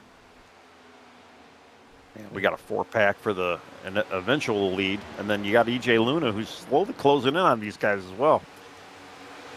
Yeah, don't forget about Luna. He's within touching distance of those guys as well. The 99 of Kevin Ruff able to take that lead over the 3 of Fitzpatrick there right now. And this is the best he's looked so far in an early run. We'll see if he can capitalize on that and use that late run speed. Well, he definitely had some late run speed. So, yeah, it's definitely not looking good for everybody else, especially if you go by that last run. But, you know, you still got to save that early on, which Kevin was doing. But I don't know how much you're saving out in front, especially now that you got Jamie Knopf on your bumper. And, you know, Jamie's going to save a little bit, but, you know, he was good on a long run as well. So it's going to be a race. I think we have a race going on here, Brody. I almost called you Richie. I apologize. Yeah. Jamie Knopf, as you see Michael Call ducking off, going to pit road. And so this will cycle back around to be the battle for the lead. The 99 of Kevin Ruff leading Jamie Knopf, you're right, able to get around the 3. And right now, hounding and now inside the number 99. Wow. It's going to be, I can almost guarantee it's going to be like this for the rest of the race. And you're going to have Fetter Place knocking on the door, too. I mean, he's looking pretty sharp. And, you know, Fetter Place and Luna, they pitted a lap later than these guys that are leaders right now as well. So they do have 1 lap fresher tires. 40 laps to go. Got 39 laps to go at the line. You're right. I wouldn't say it's a short run, but it's shorter than what these guys have been doing the whole race. So now you're going to milk this car just a little bit more and try to get a little bit more out of it in a shorter time span. And we'll see if see who does that the best and who's able to who maybe made adjustments to do so. Well, yeah, you've had over 100 laps now to figure it out and figure out what your car's going to be able to do, especially on a long run, how much you need to save. And I think these guys all know what they need to do for this last run here. And I don't know. It's looking pretty exciting right now, especially with after now that all the cycles gone through. We've got 11 cars still on the lead lap. Wayne Grossi 1 lap down right now. He'd get the lucky dog if it does come on. Ben Tracy, basically he'll be the next guy to get lapped if he can't keep up the pace.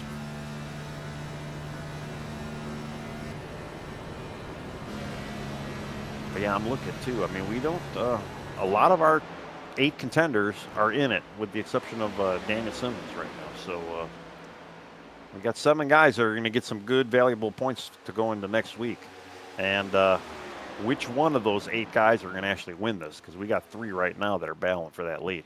Yeah, Ruff out front, Knopf, Fetter Place, your championship, your playoff points leaders or points contenders, your playoff contenders. I'll get it out one way or another. Yeah. But your playoff contenders there, one of these guys can win this race and not have to worry about Talladega and Martinsville. And I'm sure every single one of them are thinking about that right now. Yeah, they would all love to be in that spot to punch their ticket tonight so they don't have to worry. I mean, and essentially they could take the next 2 weeks off if they get there. So, and then put all their eggs into that Phoenix basket. But the one guy that I'm kind of waiting on, and he's sitting at 6 right now, Nick Elford. He's kind of in no man's land. He's got plenty of clear near. Unfortunately, he's got a 5.5 second deficit to the lead right now. But we always see him coming on strong. Right. You got a battle for the lead. 48 underneath the 99, 36 laps to go. Trying to take that spot, retake that spot after losing it, coming off of pit road. Trying to get back to the point here, but that 99 is carrying a lot of speed on that outside lane. I was saying a couple laps ago, they're going to be duking this out the whole rest of this race. The only thing that's bad, if they're going to run side by side like this, they're just going to allow the rest of the field to kind of catch up to them. So they probably don't want to be doing that too much. Well, I'm sure the 48 wants to get back to the front after losing the lead like that. And let me do this too, Tony. So who did you pick for the race tonight? I picked our current leader right now. Okay, who did I pick tonight? Oh, yeah, you picked our second place guy right now. Imagine that.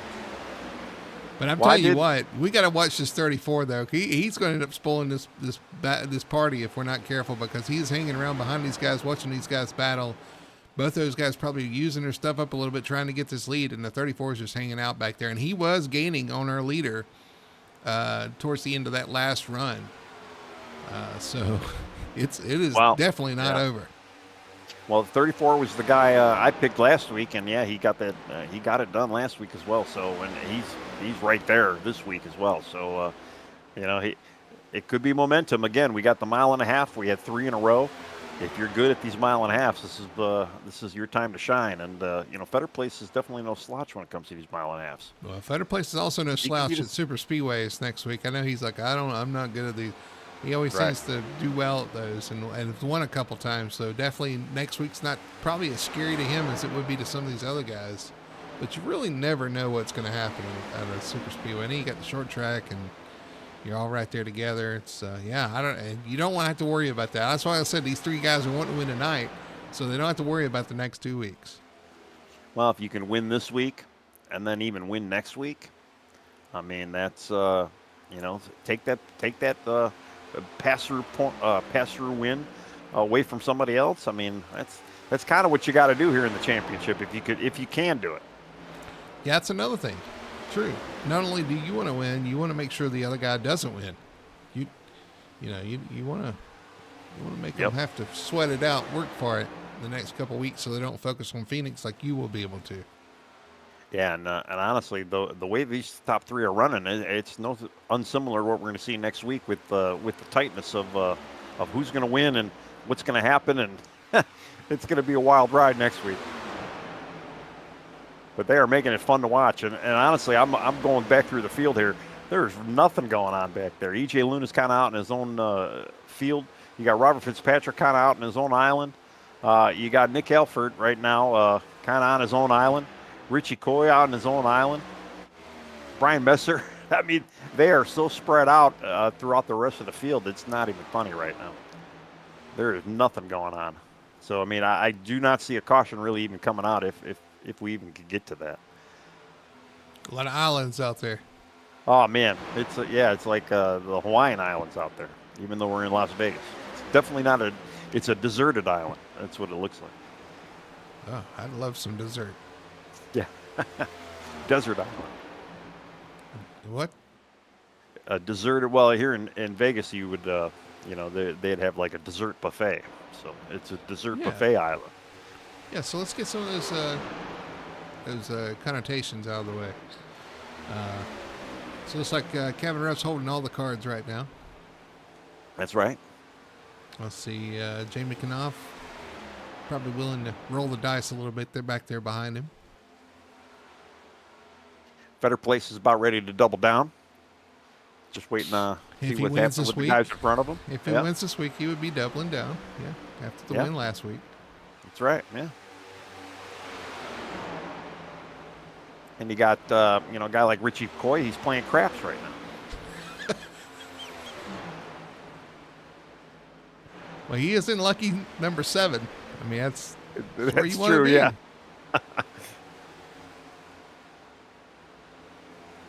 And Nick Alford, like I say, I'm waiting to see him kind of move through the field here, but he's starting to catch Robert Fitzpatrick right now for 5th, but he's definitely not running a pace where he's going to be able to catch up with these leaders, and it's kind of shocking. I'm kind of surprised. I was expecting to see him a little bit more further up in the field here. Let's see, as far as our playoff guys tonight, looks like the 06 is the one that kind of rolled snake eyes. Yep. E.J. Luna right now, I think he's playing with house money because he's been holding a nice, strong 4th place all night. Definitely. Maybe not a podium finish, but he's definitely having a good run tonight. If one of these guys can win tonight, they'll be playing with house money the next 2 weeks. That's right. That is right. And unfortunately, Michael Call, he's going back to the ATM machine, getting more money, I think. He's cashing out. Yeah, maybe. Same thing with Jeff Chandler too. Just I don't think that early pit stop really helped him much. He's unfortunately just barely hanging on the top 10 right now. I'm kind of surprised. Well, I shouldn't say barely. How far back that the 3 has fallen. Fitzpatrick back to fifth. He's falling back into the clutch, just like you said, Nick Alford. Nick now there. So it's just going to be a battle for the fifth spot. Important points. Yeah, Wayne gave him a little room there too. So Nick's definitely got the speed. I mean, we saw Robert. He pitted early, which is kind of surprising. I thought he would have ran it out a little longer, but that early strategy of pitting definitely is not. It's not a good strategy.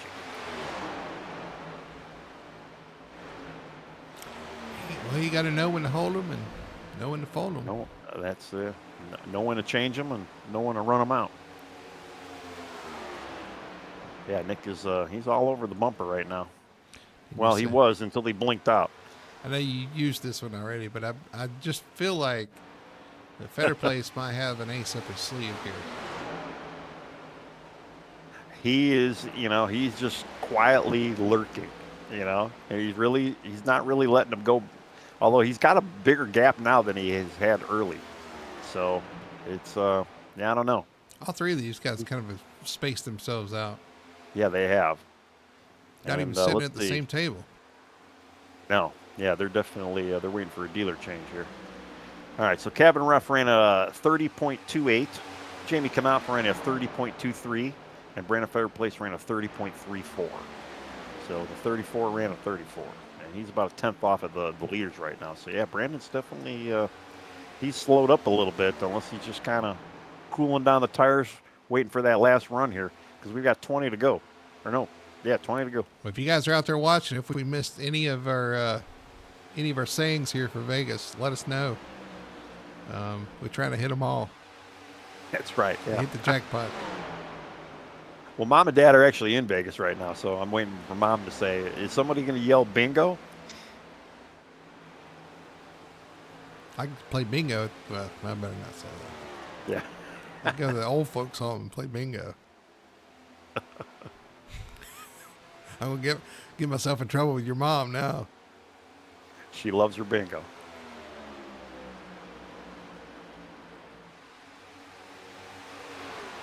And every story ends the same way. I was waiting for this one number. Yeah. Which number? It didn't matter. It's always you're waiting for one number. Yeah. All right. Cabin Ruff, though, he's definitely put on the speed right now. He's really increased that gap over Jamie Knopf quite a bit, up to 4/10 right now. There's a little space there, but we saw a battle here between Brian Messer and Michael Call, 8th and 9th. Michael on the bottom and Brian Messer working that top side.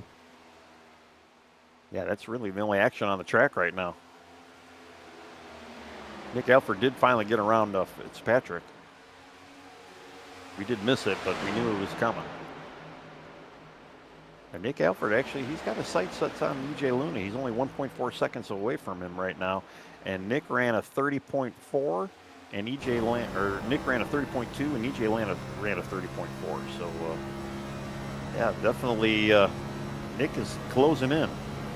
Yeah, fifth spot for Nick right now, looking to try to get to fourth. Great start to his round of 8. If he can get up to fourth spot, good points tonight. And it's funny, you look at it, Cabin Ruff out front right now. If he wins this race, and Richie Coy is 7th, who's second? Who came in second in points? Fetter Place was up there. Nick Alford was up there. It kind of flips things a little bit. Well, outside right now, yeah, you had Robert, Kevin, Daniel, and Jeff. So, yeah, definitely if Kevin can win this tonight, yeah, Richie might be the one being bounced out, actually. And Richie, he's ahead of the curve right now. He's number 1. But his position right now, Fetter Place is doing better than him, Nick, and same with Jamie Knopf. And that point battle was only 5 points between the top 4. So, yeah, Richie might be bounced out if Cabin does win tonight. Interesting. I mean, I'm doing Tony math, so I mean it's probably wrong, but it might be quite close. You gotta wonder, if you're Richie Coy, do you question some of the stuff that's happened this year? He missed a race at one point, lost out on some points there, and a possibility of a win. And he's not been really worried about it at this point. But man, every point, every opportunity matters here now. You start, and every driver does that. You're always going to go, well, what could have I, could I have done differently? You always kind of roll back to the mistakes and everything. You can't really change that, but as a driver, you're always start questioning yourself. Well, he was able to lock himself into this round as it was. So I mean, you gotta give him the tip of the hat to that at least. He's capable of winning. We are coming into Martinsville, and he does love Martinsville. When I watch this though, the 99 of Ruff is catching a teammate to the 48 of Jamie Knopf, his team owner, the 33 of Ben Tracy. Let's see how easy the 33 makes this on the 99. Yes, I have noticed that. Yeah, we'll see what the 33 can do here. I'm going to give him a little bit of space. It looks like he does. Yeah, all right, good. You definitely don't want lap cars interfering here, and looks like the 33 is actually going to fall back in line with the 99. Yeah, you definitely don't want to have a extra hanky-panky going on. But I mean, Kevin has extended his lead. Last time we talked about his lead, he had about a half a second over Jamie. He's got a second now over Jamie. I'm watching that too, and I'm really surprised that, he stretched it out. I thought Jamie would have kept it close there, but that 99, you give him fresh air. I think give him that clean air up front, and it's just woke his car up. Yeah, and then Brandon Fetterplace too. I mean, he's got about 7/10 off of Jamie now too. So that top three has really spread. We're coming around to 10 to go. We're finishing this one up here at Vegas, the Las Vegas 200. 10 laps to go. Kevin Ruff, your leader. Jamie Knopf, second. Brandon Fetterplace, your top three. And, Jamie Knopf doing everything he can to try to close that gap. But Kevin's keeping it right battle around for four right now. Second. Nick Alford getting under EJ Luna. We were kind of predicting it, and there he goes. He's going to clear him. All right, Alford to fourth. EJ Luna falls to fifth. But they got about 2.5 seconds over Bob Fitzpatrick in sixth there. So that's probably going to be where they finish this one up, barring any unforeseen issues as we see. I think Alfred touched the wall there off the corner. Yeah, I don't see either one of them really gaining or really losing too much. We know Robert's got some older tires. Does Richie Coy have enough of a run now? Because he's kind of getting close to Robert as well. So that might be the next pass we see if Richie can get it done in the next 10 laps or so. I mean, Richie does have a lot newer tires than the three right now, so he's getting by. Wayne's giving him some room, so Richie's got Robert in his sights now. 1 second gap to overcome there. Now a little bit less than that, about 9/10, so he may get there. All right, Robert ran a 30.7 and Richie ran a 30.5. So, yeah. And Richie looks like he is definitely shrinking that gap quite a bit right now. Richie might be able to get that done for that extra spot. Let's go back up front. That gap has kind of increased between our first and second place guys. 1.2 seconds now. The gap between Kevin Ruff and the 99 who leads. Jamie Knopf in second. Fetterplace starting to close in on the 48 though. Yeah, of the three, Fetterplace ran 0.2 quicker than Jamie, and Kevin ran 1/10 quicker than Jamie. So Kevin's still holding out there strong. But yeah, Fetterplace is definitely he's sprouted a little bit of turbocharger or something on that car. And he was able to get that one lap lead. That's one extra bonus point for him too. So that's gonna be good. But yeah, you're right. He's closing in on this 48. He is all over him. Yeah, yeah. He might be able to get this done. I mean, we still got what eight to go here. 6 laps. 7 to go. 6 to go. Oh, that's right. Yeah. I keep forgetting it's a 167 instead of a 170. So yeah, he doesn't have that much time, but he's right there. He is definitely in striking distance. He's backing his corners up, getting a great run off the corner. Now on the back bumper of the 48. 5 laps to go here at Vegas. Jamie's definitely watching that mirror right now. Although Jamie's got a really good entry, but I don't know if it's any match for Kevin or Brandon's exit right now. Man, he has closed it down to a car length. Straight run down the straightaway, going to go to the bottom as the 48 goes to the middle. We're on board, but the 34 Fetterplace as he looks inside. We also got a battle shaping up between the 19 and the 3. Fetterplace is right there on the back bumper of the 48. Definitely the Fetter Place Jamie battle right now is a little closer than the Richie Coy Robert Fitzpatrick battle right now. Great run off the corner, going to have a little momentum and using the draft down the backstretch, going to pull right to the back bumper of the 48. A little higher on entry, get that great run on exits. What's he doing? He's backing. Oh, he's got a big run here coming off turn 4. Is he going to look inside? He is. He's going to look to the inside of the 48. Down the front stretch, side by side. Battle for second is on. 34 Fetter Place on the inside. Jamie Knopf on the outside. Wow, yeah, he cut that apron too to kind of give him a little run. But man, they are door to door coming out of 2. We're getting down to it. 3 laps to go. Jamie runs deep. Yeah, Jamie runs deep, but Brandon's going to have that inside lane to try to get some momentum. It's going to be tough for him. He's making it work. Yeah, great run off the corner to the inside. Is it going to come to 2 laps to go? Battle for second, side by side. Meanwhile, Kevin Ruff loving what's going on behind him. Yeah, he is absolutely in no harm right now. All he's got to do is make this lap happen. Still side by side for this battle for second. Man, that is a dogfight. Crazy. Richie Coy still about 3 cars away from running down Robert Fitzpatrick. All right. I saw what Fetter Place did. He entered a little higher there in 3. Got a great run off turn 4. Going to pull down. White flag. 1 lap to go. This battle for second all happening behind your leader, the 99 of Fetter Place, or 99 of Kevin Ruff. Still side by side. But I tell you what, the guy's done a great job. Is he going to give that back to the 48? The 99, Kevin Ruff. Great job. Great pit exit. Able to capitalize on pit road. Comes out your leader, pulls away and extends his lead. He's going to win and not have to worry about the next 2 weeks. He wins at Las Vegas. Man. Yeah, that was a hell of a run. And man, I picked 2 for 2. That's even most impressive to me. Better Place had to settle for third there. Jamie Knopf got him there on that last lap. 48 of Jamie Knopf hangs on to a second place. Solid points night for him. Better Place in third. Nick Alford in fourth. And EJ Luna, your top 5. But man, yeah, what a run for the 99. Saved early. And he won the stage too. He swept the stage and the race tonight. So able to save fuel when it matters. You're right. And grabs the win here tonight at Vegas. So the driver that hit the jackpot, number 99. Yeah. Yeah, I was going to say, definitely. He's got to find himself a couple of good slot machines and maybe a good table to go play at tonight. But yeah, he clean sweep tonight. All right, well, there you go. Las Vegas 250 in the books. So let's look at our results here for the Las Vegas 250. Kevin Ruff, your winner tonight in the number 99, punches his ticket for the playoff race at Phoenix.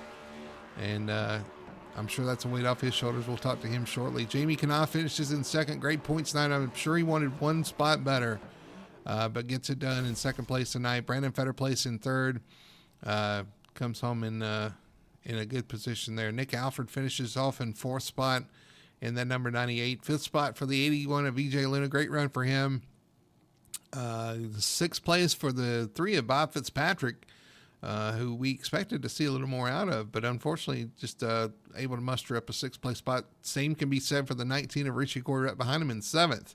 Expected those guys to run a little bit better, but still a 7th place run is not terrible, but it could be not what they were looking for. 8th place for the 89 of Michael Call.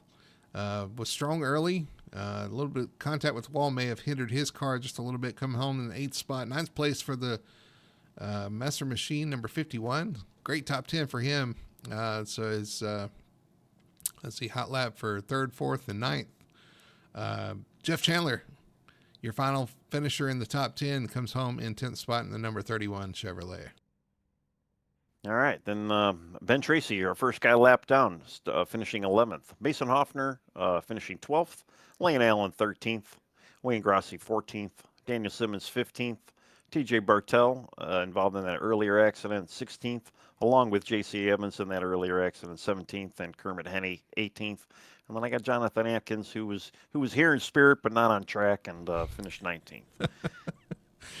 Right, but, you know, Kevin Ruff, the one other thing, too, Best One Tire, they only had They only had the one caution early on, so his team really won the night tonight. Yeah, he got a little exposure from his car tonight, not so much from the replays, which is kind of the way we would like to That's keep right. it. So, well, anyway, we're gonna take a quick commercial break. When we come back, we'll talk to our top three finishers and kind of recap the race here tonight at Vegas. And let's let the 99 of Captain Ruff cashes in here at Vegas. We'll be right back after this commercial break. Racing isn't easy, but experiencing it is. iRacing puts you in the driver's seat with the industry's leading sim racing game. Drive on laser scan replicas of the greatest racing circuits from around the world. Go head-to-head against other drivers chosen by skill-based matchmaking to ensure competitive racing at every level.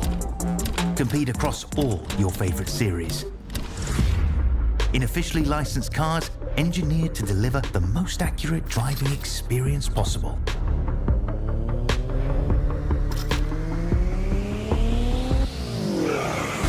Join a race or host your own with players from across the globe. Race against the computer or in a league with friends. Feel the thrill behind the wheel. Visit iRacing.com.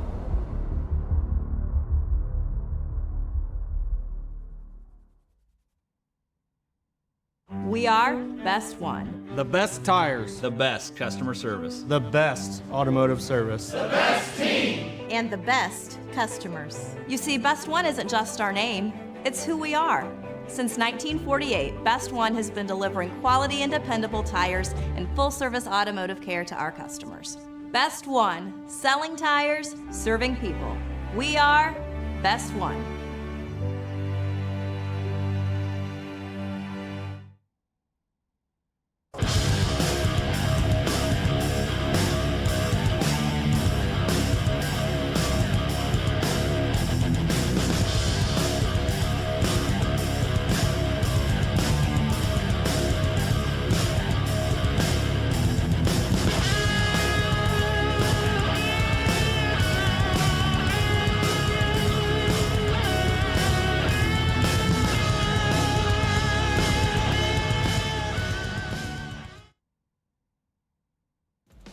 Back here in Las Vegas, Sin City, we just finished up the Las Vegas 250 for the Victory Fuel Cup Series, and these guys put on a show out there tonight. I do want to say real quick and get this in because I forgot to get it in the race. Remember to go to Drink Victory, use code FTSR for 10% off your order. You can get some great stuff there. Get a hat, a shirt, and definitely some Victory Fuel. Again, that's drinkvictory.com. Code FTSR, 10% off. Remember, Victory Fuel is a proud sponsor of the Victory Fuel Cup Series. Let's kick it over to our post-race show here, sponsored by Victory Fuel, our Victory Lane post-race show. Let's talk to our top three finishers. We'll start with our third place finisher tonight, Mr. Brandon Fetterplace. Let's bring him in. Brandon, congratulations, man. Great run tonight. Third place finish. I really thought you were sitting back there holding all the cards. I thought you'd make a late race lunge there, and you did on second. But, man, that 99 got away from you. Yeah, that was quite the race. It was so hard to pass tonight that pretty much, the guy in front of you could just mirror drive for a little while and just wait for you to burn up your stuff. And if, as soon as you did that, he could just get away from you. So, I hate it, but it's just this type of racing. It is. We saw a lot of drafting out there too, and we knew it was going to kind of be tough to get things done there. It looks like the bottom lane, man, you were trying to get that 48 there at the end. You were quicker, but that outside lane just carried a lot of speed. And we noticed too on board. I wanted to ask you about this because I'm going to ask them about this too. Is we noticed some different gearings. It looks like the 99 and the 3, which made it on fuel for the stage, had a little bit higher gear. And I think they were using 5th gear for the stage and used 4th gear the rest of the race. Was that something that you guys have kind of played around with and looked at, or did you guys just expect that everybody's going to have to make a pit stop there? Well, I knew everyone had to make a pit stop. Well, at least I thought I did. Well, actually, I guess technically they did stop on lap 4, so I guess you were right. Yeah, it was, and I'd been running 5th in the officials all week, so for me, it wasn't even a thought to even try fourth gear and the shift here. I thought for sure that would be a worst way to go. So but that's just not how the direction that we went. Yeah, absolutely. I mean, everybody's got their own approaches. It's just weird. We were seeing different RPMs there. So interesting concept thought there. But at the end of the day, like you said, you had a great long run car. You kind of came in there at the end on both of those runs in the second stage at the end of the race. So you start closing on the 48. But man, what you said, it was hard to pass out there. So I guess talk us through, kind of explain what's going on out there when you're trying to make those passes. You pretty much got to set these passes up, a lap in advance, or a half a lap in advance. I mean, you need some time. The issue is like I felt like the 48 was kind of mirror driving there a little bit to keep me behind him, and he was very successful at it. I mean, there was really not much I could do. Um, but it was one of those things where the arrow was so dependent. Um, you needed to make the right decision at the right time and hope that the guy in front of you made a mistake. And the the 99 and the 48, they were doing their thing. Yeah. They were doing their thing to stay out in front of us. So you know I did all that I could there. I felt like we had something for the 99, but I just couldn't get around the 48. Well, we had the Talladega next week, and I know, there's dread that kind of goes all everybody's face when I say that, but I will say you've done pretty well at Talladega in the past, and you look pretty strong there, and you got a good teammates. So going into Talladega, kind of what's the mindset? What do you got to do there? You had a good solid points night tonight. Is it another solid night, or are you looking to kind of punch your ticket next week? Um, well, now we just go on, like you said, Talladega, and we just do our best there. And, High Lap Heroes, we have a killer team. We do great on super speedways. Those guys have actually helped my confidence on the super speedways. So, although they're not my favorite track, and I really could go without them being on the schedule, I'm glad that I have these teammates to kind of coach me along and to help me out. So, we're going to go there and hopefully avoid the big one or the multiple big ones, what, whatever seems to happen there, and come out with another points day. Um, I don't expect to win those things. I feel like I would maybe have a better luck at Martinsville, but hey, anything can happen, right? Well, I mean, we've seen about anything happen at Talladega. So yeah, definitely the case, man. And honestly, I know a lot of the guys dread going there, but I'm looking forward to it. From I'm not out there on track. I can watch these things. It's kind of fun to kind of see how it plays out. So I'm looking forward to it, man. Again, congratulations on a solid points run tonight. It'll put you in good position going into Talladega, where you can just kind of keep cruising towards the front. So I'm going to hand you the mic there and let you do your shout outs and your sponsor plugs. Thank you. First and foremost, thanks to the Hot Lap Heroes, my teammates. Those guys are awesome to race with. Thanks to Premier Setups for the really fast sets that I get every single week from those guys. Thanks to y'all for the broadcast and everyone that watches. Thanks to Victory Fuel for sponsoring the league, and we'll go get them in Talladega. All right. That's awesome. Well, there's your third place finisher tonight, the 34 Brandon Fetter place. Brandon, have a great evening. We'll see you next week. Thank you. You too. All right. So we're going to throw it down to second place. I think you're standing by with our second place finisher, the 48, Jamie Knopf, Tony. Yep, over here with our second place guy, Jamie Knopf. Jamie, man, you had a pretty good night. I mean, despite not really getting the win, but you led a lot of laps, had a really good long run car as well, and you were just looking pretty sharp out there. How was your race? It was pretty good. My teammate Simmons lost it in front of me, and I thought he was going to right rear hook me on about lap 10, and so I missed that. So thank goodness I was able to finish racing. And then we had a real good car, long run, and when we come in and pitted there, when I was leaving pit road, when I passed the end of the speed limit there, I gassed up on it and about lost it, and then lost the lead there coming off pit road, and then I wasn't able to get the lead back, and I just burnt my stuff up trying to get the lead there because I knew Kevin was really fast, and I was just trying to get the lead, and I should have just rode. But then Brandon was there trying to pass me also, so I didn't know what to do. So I was just trying to get the lead, and then I burnt my stuff up, and then just had to salvage for a second place there. Well, you definitely did salvage it. Yeah, we did. We saw the race off of pit road, and then we did see the little issue with Daniel early on as well too. And I mean, hey, you had good car control too. I mean, it's still all the bad things that did happen. You still able to kind of get that second place out there, but even holding off Fetter place there at the end too. I mean, it was just a good overall effort. So, what do you feel like? What is your I'm trying to figure out how to phrase this. How does his next two races looking for you? Well, I was actually hoping this one was one spot better, like Kyle Yeah. Larson on Sunday. So if I'd have been one spot better, I would be feeling pretty good. But there's no telling at Talladega. I've ran good there, and I've been wrecked before he ever made a lap. So there, and I was in third position in that's time. So there's no telling. And then Martinsville, it's short track. It's hard to pass. So it's just hopefully I have a good run next weekend. I did finish, I think, fourth in the stage and got some points. So hopefully, I got a few point buffer, and hopefully coming out of Talladega, I'll be okay. But I could easily wreck and be way behind going to Martinsville also.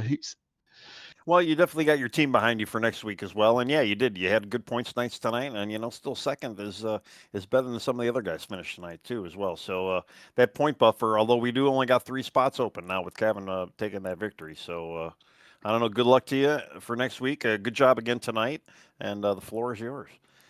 All right. Yeah, I just got to thank Chris Ferguson Motorsports for the setup, and you guys for putting the league on and the broadcast and the race. Vegas is my favorite track, so that in Kansas. So night race at Vegas is always great, but I was happy to come away with a second place finish. And thank you guys again for the broadcast and the lead. All right. Well, again, yeah, congrats on second place. Good run tonight, and yeah, we'll see you guys next week. I All think right. we have, yeah, we got our winner now. I think Brody Hanna's hanging out with him.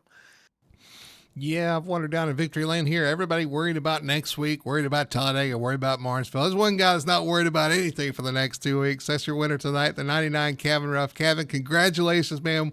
What a solid run. You won the stage. You was able to get the lead off pit road and hang on there at the end and extend the lead. But yeah, all these guys talking about worried about next week. We're worried about Talladega. Guess what? We ain't worried down here. We are not worried about it. We are in the championship fold, baby. And yeah, man, I am freaking stoked. Like, ever since I've been on iRacing, I've been in some good series, and I've never had an opportunity to be in a championship four. So I was speechless at first, but now just thinking about it, I've been in this since 2020 when COVID started. Of course, they started doing the stuff on TV whenever the real drivers weren't racing. And I just was like, I got to do this. I got to do it. And man, this is a fun hobby. We all enjoy it. You make a lot of friends on it. And the hard work paid off tonight. And we're going to compete for a title. So it's a lot of fun. Absolutely. So all the focus shifts to Phoenix. The next 2 weeks then are just a little bonus for you. I guess you're going to go out there and probably try to help some teammates and stuff like that. I guess the focus kind of changes after tonight. Yeah, absolutely.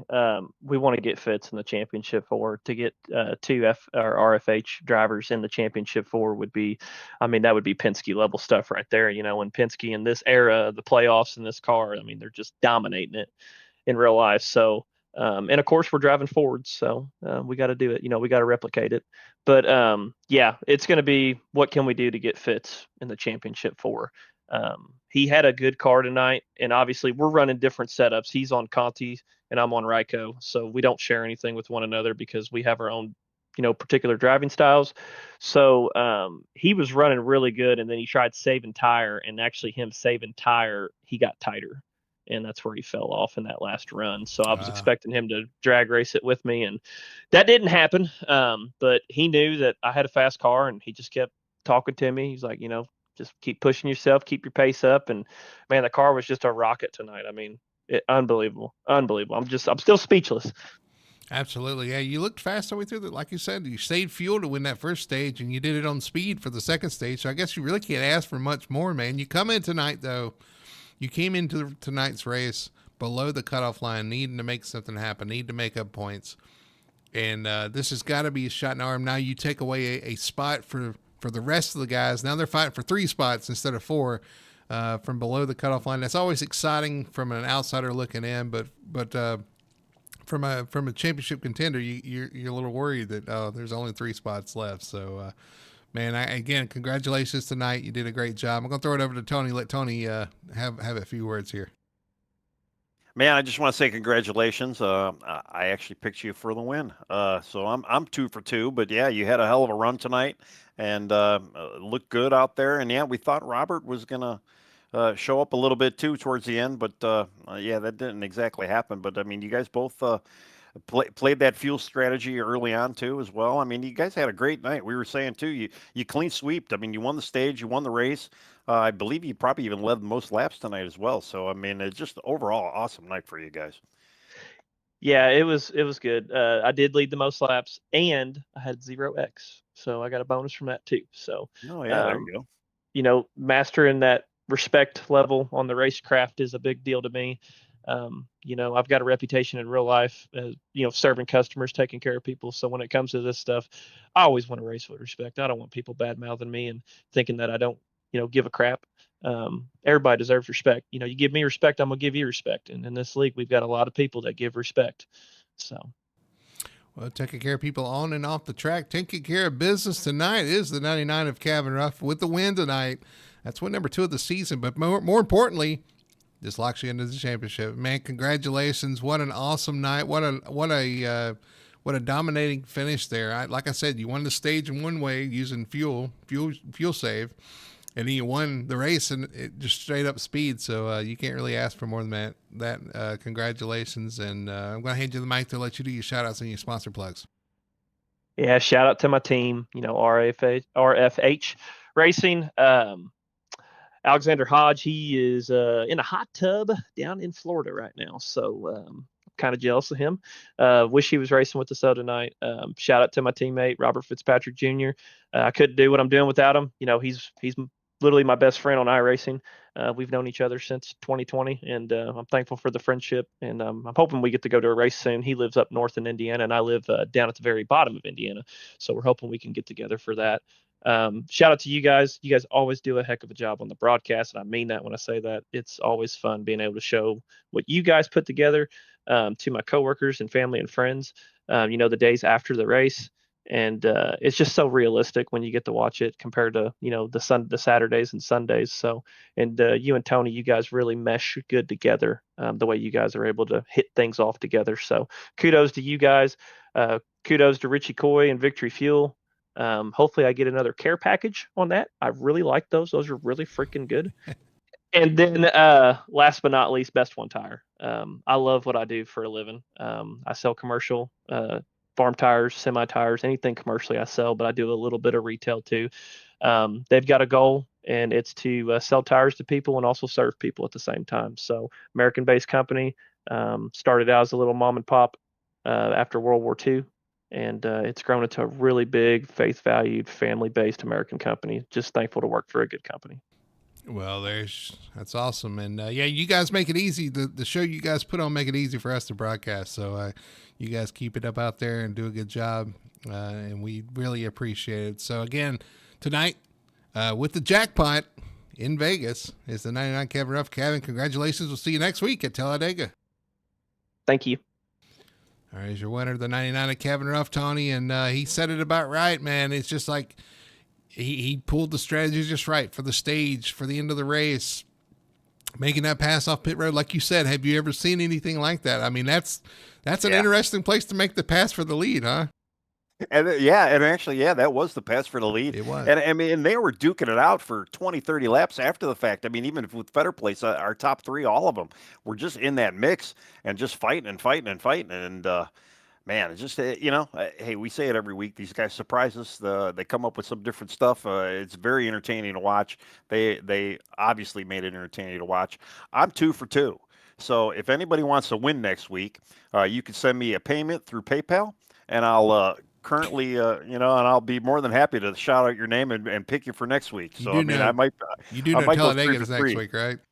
Well, whatever. If you want me to shout your name out, you can send me a little PayPal, and I'll pick you guys. Yeah, we are going to Talladega next week, and you can catch all the action right here every Monday night on Full Throttle Television, the Victory Fuel Cup Series in action. And you don't want to miss Talladega because that's going to be exciting. It's going to be a lot of fun to see who comes out the winner there. Is it going to be an upset? Is it going to be a non-playoff driver? Or is there going to be another playoff driver punch your ticket next week? I guess you'll have to watch to find out. Remember, Monday nights, 9 p.m. right here on Full Throttle Television. Well, another exciting one is in the books, Tony, tonight. Las Vegas 250 is in the books. And the big winner tonight, the 99 of Kavin Ruff, gets it done, punches his ticket for the playoffs in Phoenix. But that's going to do it for us here at Las Vegas. For Tony Solari and everybody at Full Throttle Television, my name is Brady Hanna. Thanks for watching. Hope you guys enjoyed it. And we'll see you next week from Talladega.